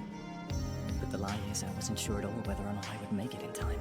It really was a close call. I have this visceral memory of the heel of my sneaker making contact and touching the train's wheels. When I grabbed Ren and rolled to the side, my left elbow hit something hard that was sticking out of the tracks. The pain's getting worse and worse. I'm not sure if I'm going to be able to use the gear shift properly in tomorrow's race.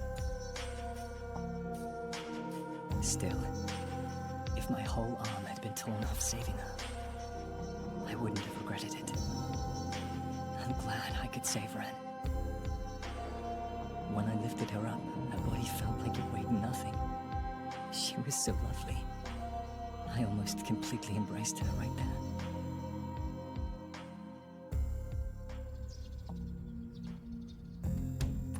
Well, looks like my crush saved me.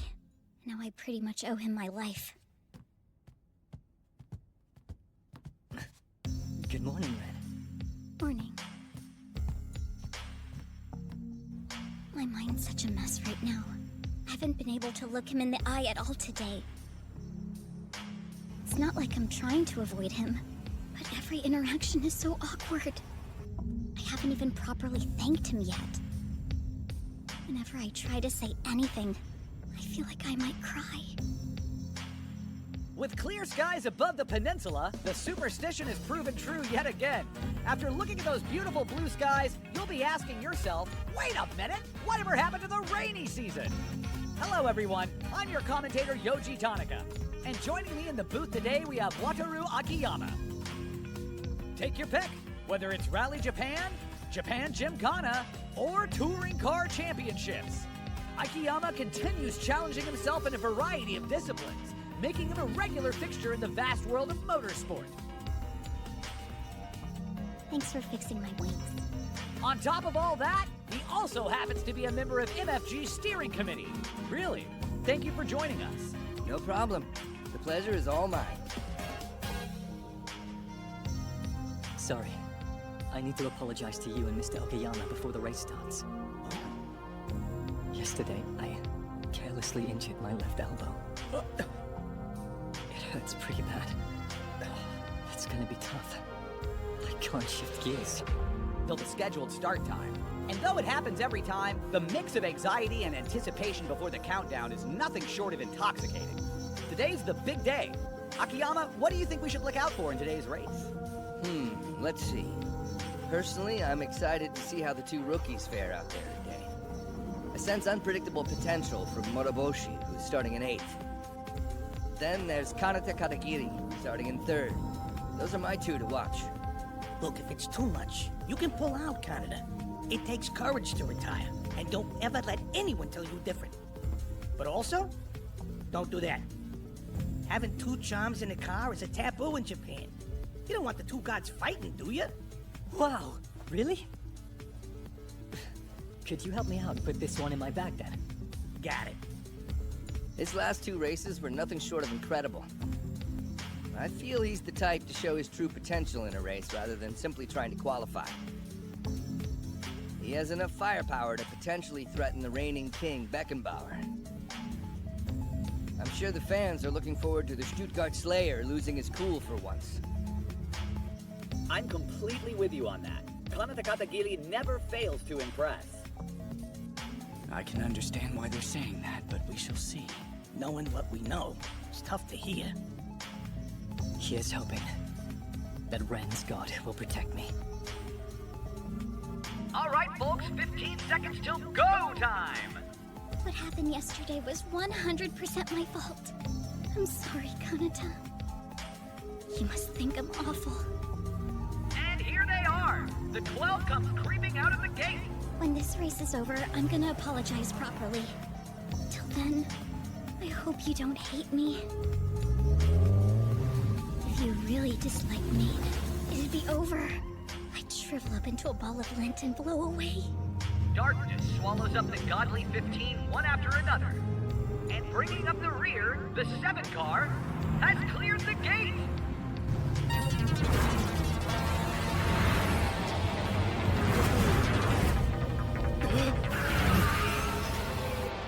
The lead group emerges from the tunnel. The 2 is past the 8-6, gaining a place. Did you screw up your gear shift? Does that even happen to a driver on your level? And now, Ishigami in the 1 is breathing down the 8-6's neck. Will he make it past him? No, he doesn't. The 8-6 enters the turn at incredibly high speed. We're seeing sparks fly already in the black and white section at the start of this race. When you redline in first gear before jumping to third, the tachometer drops to 3,000 revs. But if you're not over 4,500 revs, your acceleration suffers. He's going to be a sitting duck for that fleet of monster cars. That's how it is when you can't use second gear. You get past almost like if you were standing still. That's gotta be rough.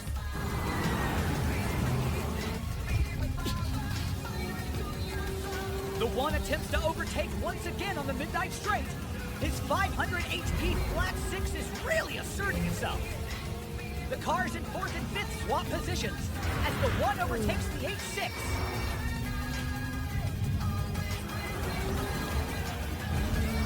Whoa! The 8-6 fights back with some absolutely insane late braking. That's absurd. A Rouge is coming up. What is he thinking?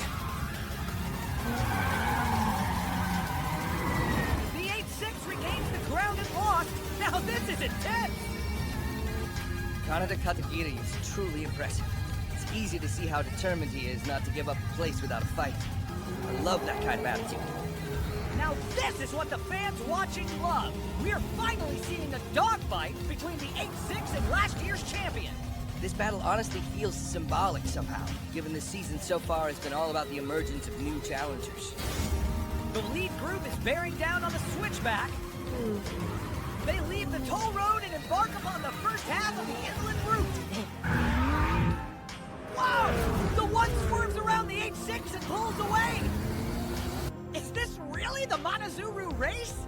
It's infamous for its lack of overtaking, so this is really unprecedented!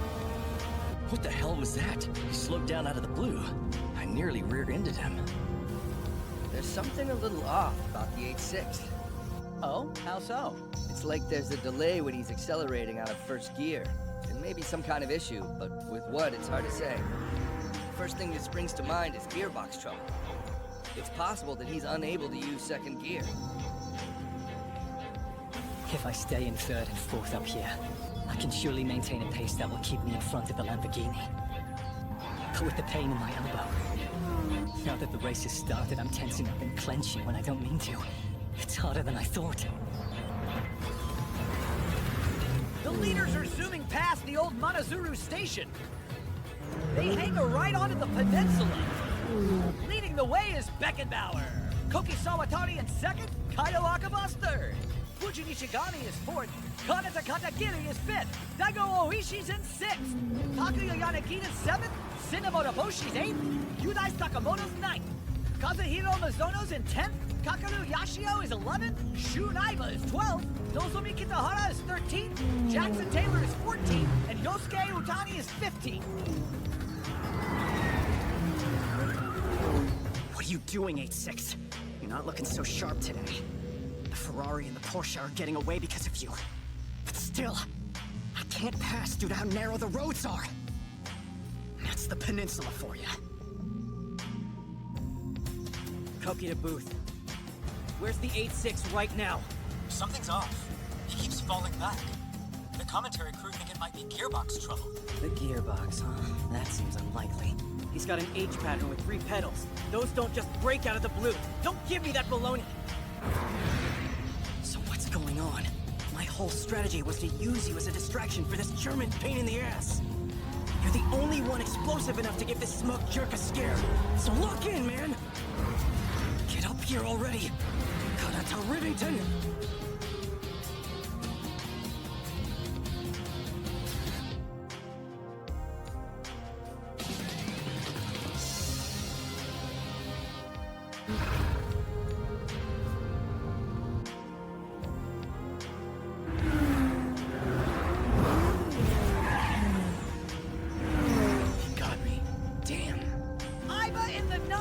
Officially been overtaken!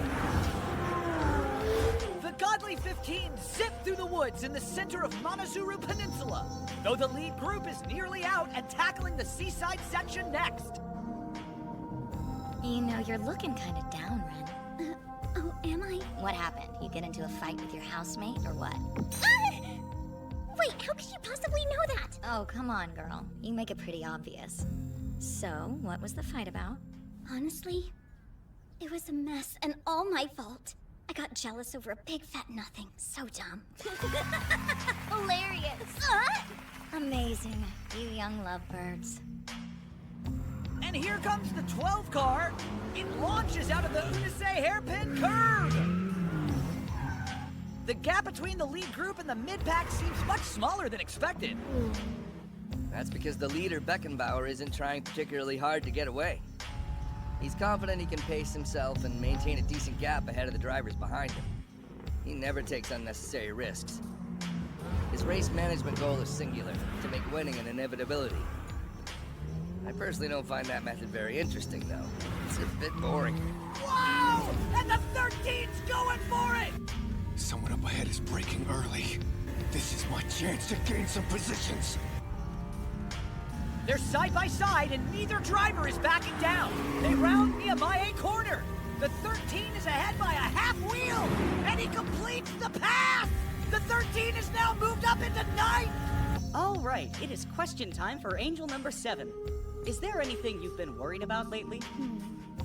Well, the biggest thing I'm worried about right now is how I might be too mature, like mentally. Or that I'm still not, grown up enough. I'm worried I might upset people by saying stupid, careless things. I really hate it. Sometimes I realize after the fact and beat myself up about it. I guess I just want to be more considerate of other people's feelings. Booth to Daigo. Daigo here. We're hearing that 8-6 is having some transmission trouble and can't use second gear. Does that match what you're seeing? I can't tell. He seems to be driving normally. He's not accelerating too well uphill. But hasn't the 8-6 always been like that? I've got an idea. When you exit the hilly residential section, drop down into first. Let's assume the 8-6 will slow up and use that chance to overtake him. Over! He drove the peninsula section absolutely perfectly in qualifying. But ironically, this is going to be the toughest stretch for Katagiri today by a lot. Because nearly all of the peninsula section has to be taken in second and third. The fact that it looks like he's driving normally is a telltale sign. They must know something crazy is going on. Here, at the T-point corner.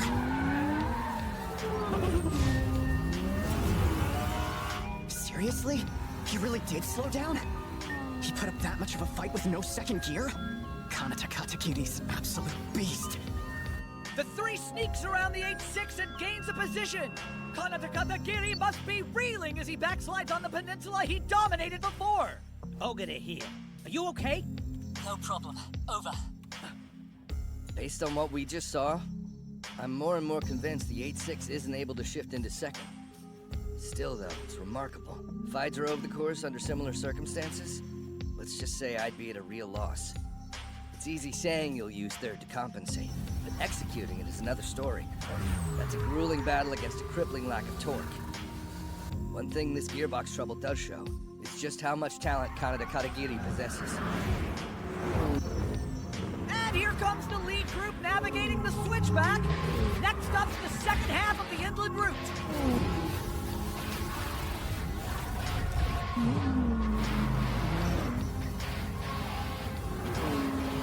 Can Yanagita and the 6 pull ahead?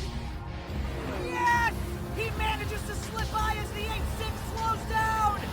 I feel bad about overtaking you, but our cornering duel will have to wait, at least until the next race. Damn it, he got it. Probably should have used first gear there. This is Ogata. Are you all right? No problem. Over. The only reply he's been giving for a while now has been no problem. There's no life in his voice at all. His elbow must be seriously hurt. It's so bad he can't even openly engage with the booth. But...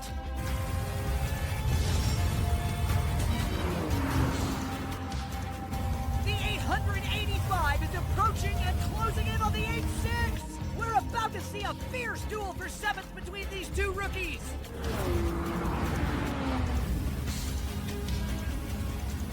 I've witnessed some crazy things, but this is up there.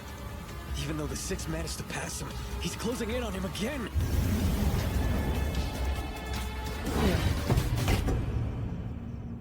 And the 8-6 is making his move! What? He's back? That hurt really bad. At the high-speed curve cliff bend, one false move could send you careening right into Sagami Bay! Considering the timing of it, I have to imagine Yanagita wasn't expecting such a bold move. The 6 isn't giving up without a fight, though. Both racers are side by side as they enter the tunnel. But will the newer old cornering king emerge victorious? Damn, gotta get out of these lateral keys. I can't even use half of my 500 HP. And it's a dead heat as they exit the tunnel. The track's width is going to be cut in half up ahead. There's not enough room for 2 cars. This is turning into a high-stakes game of chicken. The 6 is stuck on the outside, meaning he's forced to fall back. The 8-6 has clawed its way back up to 6th place. Given Monozuru's reputation, no one thought we'd see this many position changes. And who else would be in the eye of that storm besides Kaneda Katagiri? He's pulling this off only using 3rd and 4th gear. That's a pretty damn next-level driving. I should have known. Looks like I'm not the only one who inherited Gunma pride. This is my 3rd race teaming up with Kaneda. While he surprised me every time, today takes the cake, no question. As far as his talents as a racing driver, while his fancy techniques are eye-catching, what matters is his strength of heart, his refusal to give up, coupled with his competitive spirit. At his core, that's the foundation of his talents. It's become the accepted theory that Kaneda Katagiri has an advantage over the other drivers when he's in the technical sections. But to be honest, I've always been skeptical of that. Based on the previous 2 races, this would be my take. The 8-6's driver has been forced to fight with an underpowered car. He had trouble overcoming rivals on the higher speed sections, and so he was more aggressive on the downhill parts. It seems the wider the range of speeds involved in a race, the more competitive his driving became. I think that'll become clear when you look back on today. He goes on the attack at risky points when other drivers would hesitate to even try. Think about it. If someone received such an advanced education, they only specialize when it came to low-speed sections? I don't think so. No matter the road he's driving on, Kaneda Katagiri is fast. One racer after another in the lead group hits Eau Rouge. He's not here. Where is he?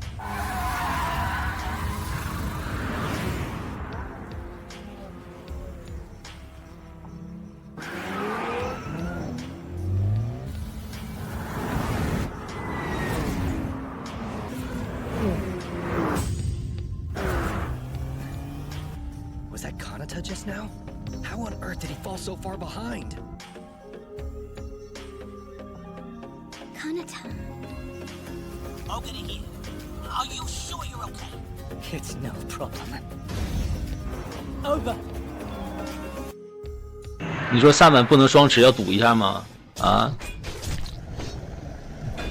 我不跟你赌，因为你会输得很惨。只能说我素质太高。是，有时候玩游戏啊，素质有待降低。干啥呢？啊，他偷东西呢。那我以为他要偷袭我呢。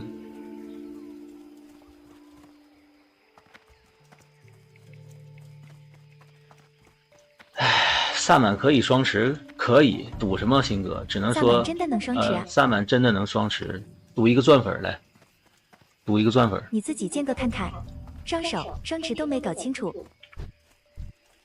双持是拿2把武器啊，赌一个钻粉。话说出来了哈，赶紧开。萨满如果能双持，我给你200块钱啊。如果说这个萨满双持不了，那萨满双持不了，你给我开钻粉。我以为双手，哈哈。我不都跟你说了吗？萨满拿双手得学天赋啊。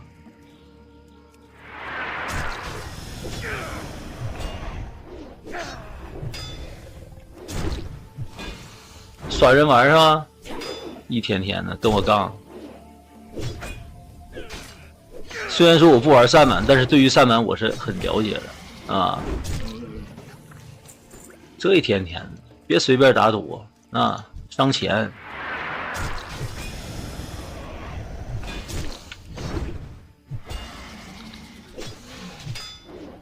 看错字了。看错字了，哥们儿。你是个玩盗贼的，你能把字儿看错啊？你拿着双手还是双持，你没数啊，心里找借口呢？啊？你盗贼每天双手还是双持，你心里没数啊？跟我找借口，输的就是输了啊！等你钻粉呢。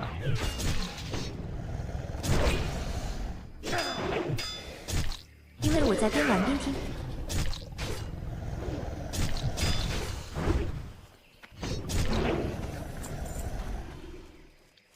如果你是个法器，萨满不用点天赋也能拿双手啊，那乌龟服不知道。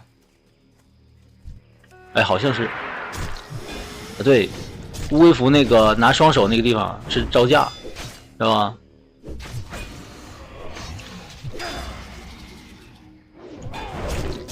如果你玩一个法器，对吧？你双持双手分不清，可以理解。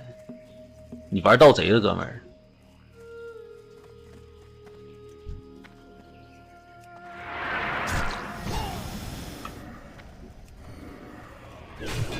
Plus 这不是就照抄的乌龟服 Plus 更多的是抄了一些飞升计划。飞升计划玩过吗？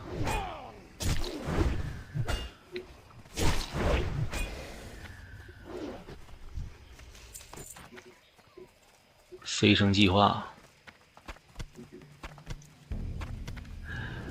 那真是不一样的体验呢。没有，继说。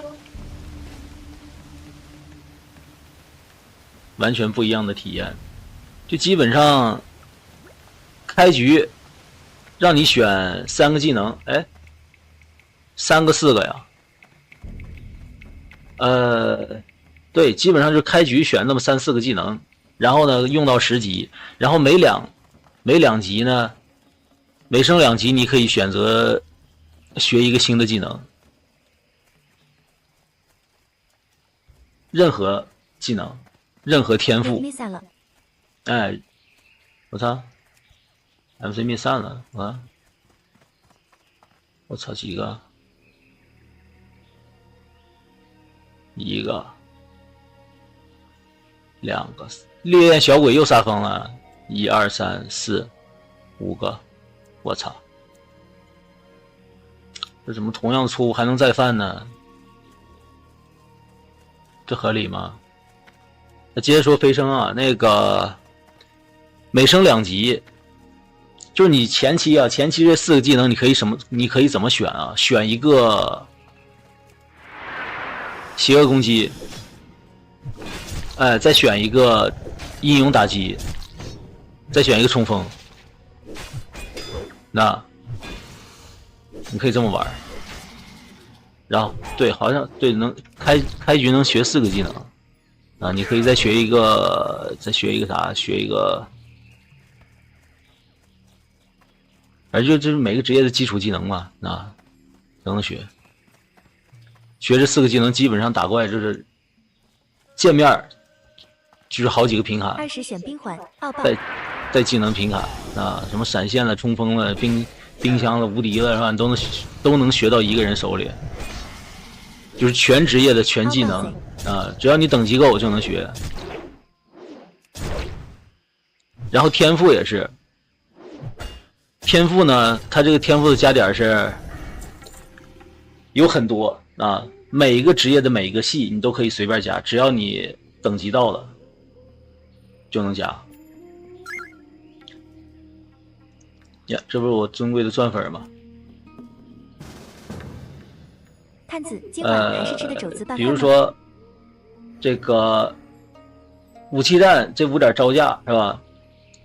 你1到10到14点了5点，然后呢，你可以再点这边的，再把这边的5点再点上，哎，等你15到19是吧？你可以把圣骑士的那5点再点上，哎，这样你就有10点招架了。然后呢，20到24，你再把盗贼那5点招架再点上，哎，就是说20多级你就有15点招架几率。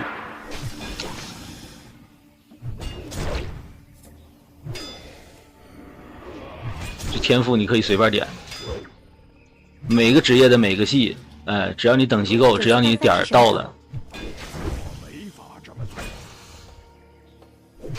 肘子拌饭啊，有一回我自己做饭做了个肘子拌饭。现在开干吗？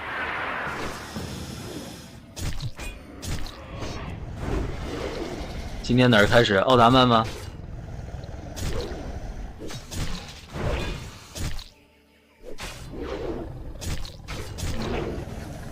海蛇草，我差一个啊，稍等。我看，差一个。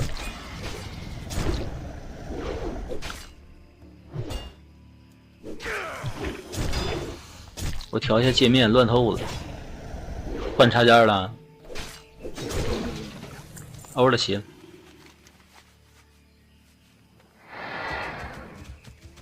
你要打那个那啥是不是？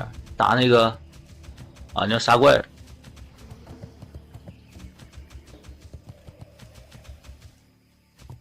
我发现我这一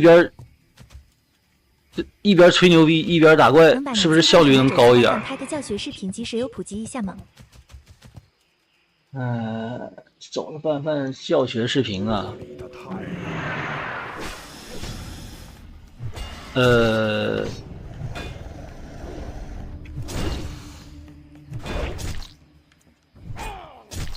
总共分3步，哎，肘子拌饭总共分3步，把嘴张开，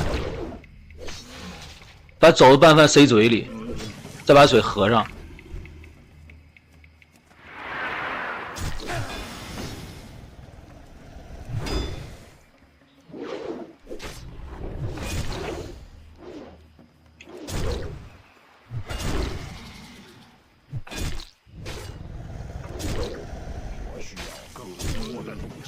421上链接，上链接，那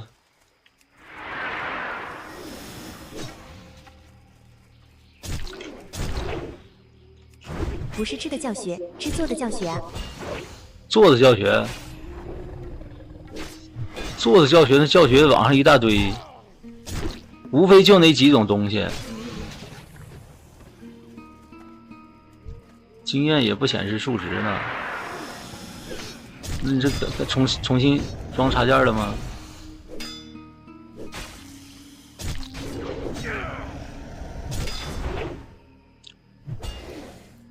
无非就是第一步去腥。哎，为啥我一个东西都捡不了呢？你是不是也一个东西捡不了？你打得过的尸体在那边能捡。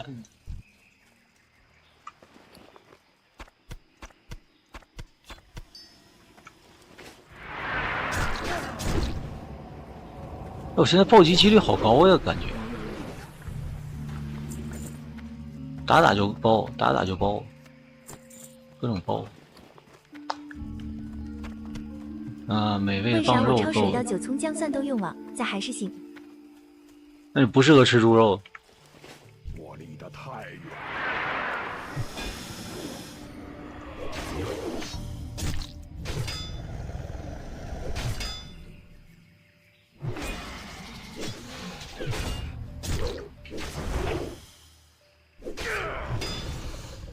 哎，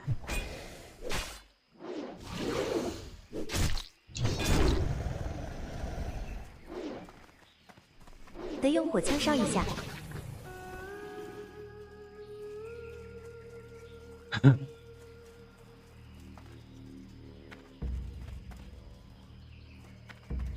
小黑人儿。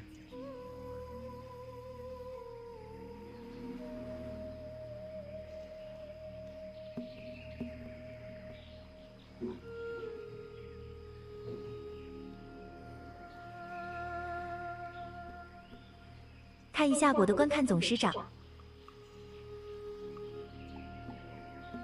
不是带皮的才用上吗？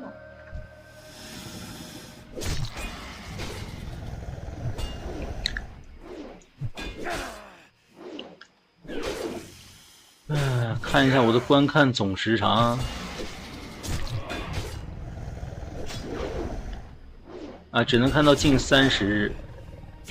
已关注你2天，近30日观看6800分钟，6900分钟，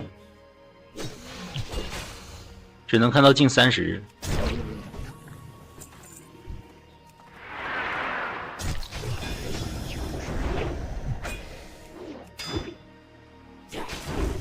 我是不是看的最久的？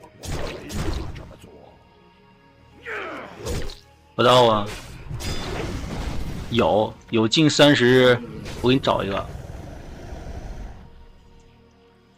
有些是观看时间长，但是他不说话。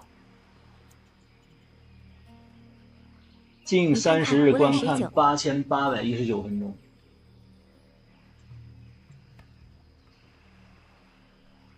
近30日观看6500分钟。你要说近30日观看的话，有很多，但是他人不说话，他不说话我看不了。6400，感谢这0215赠送的办卡，感谢姚城的办卡，感谢支持。我呢？我看看啊。已关注你76天，近30日观看8800分钟。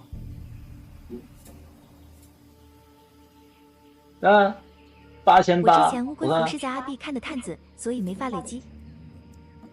8800， 6800，你看看这差距一下就出来了吧？2个月了。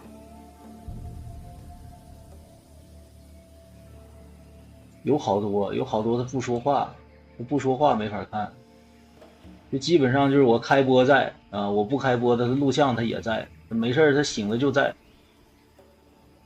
有很多。我看看啊，哎呦我天哪，这还有18000分钟的呢！哎呦我天哪！我多长时间？7400分钟。也算老粉了，开自由。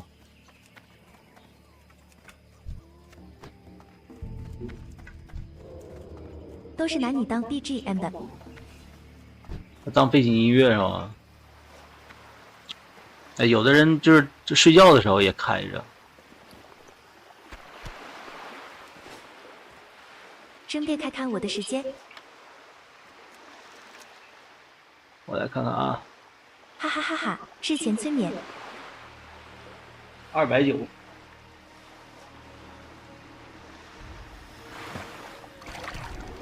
哎呀，我这可以。都不看就看你。等会儿，等一下。我需要一个目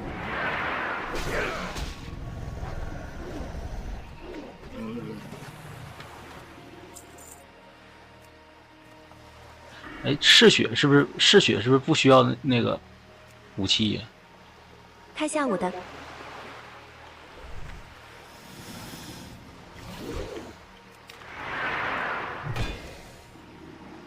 等会儿。不行啊，鱼竿不行。大过年晚上，家人叫我看春晚，我说这就是春晚。啥呀，我呀？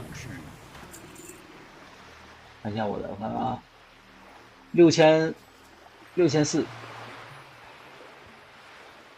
减上6400。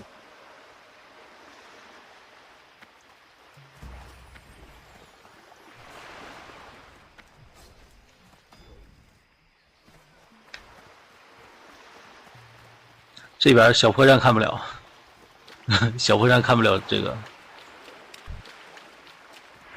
你没发现吗？小破站你弹幕也不多，知道吧？这功能不行啊！啊，今天有个事儿是让我贼烦人啊，就是 B 站的这个搜索功能，这真的落后，我天哪，太落后了！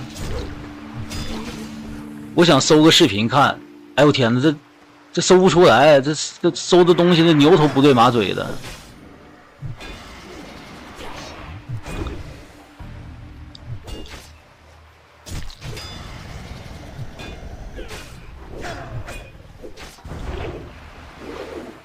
给我气坏了都！这小破站真的是一天天的不思进取。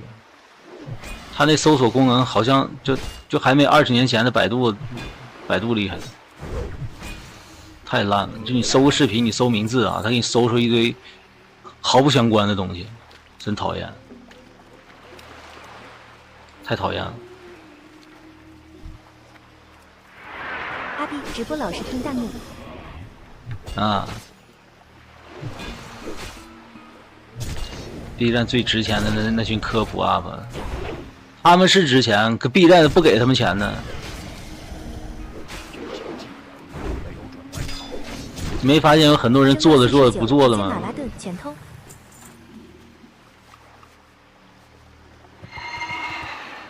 天天搁那为爱发电呢，谁能一辈子为爱发电呢？这 B 站呢，真的是，这该说不说，这太烂了。就说他这个搜索。一个视频网站，对吧？我想看点啥视频，我搜不到，我搜到的都是毫不相关的东西，你让我咋看呢？你让我看啥呀？这除了没广告，那现在好多视频都没广告了。那人家有进步了，你 B 站的进步在哪儿啊？之前看到人说破站的网页和手机端是2个团队分开做的。我操！他们还有很严重内部斗争。是啊。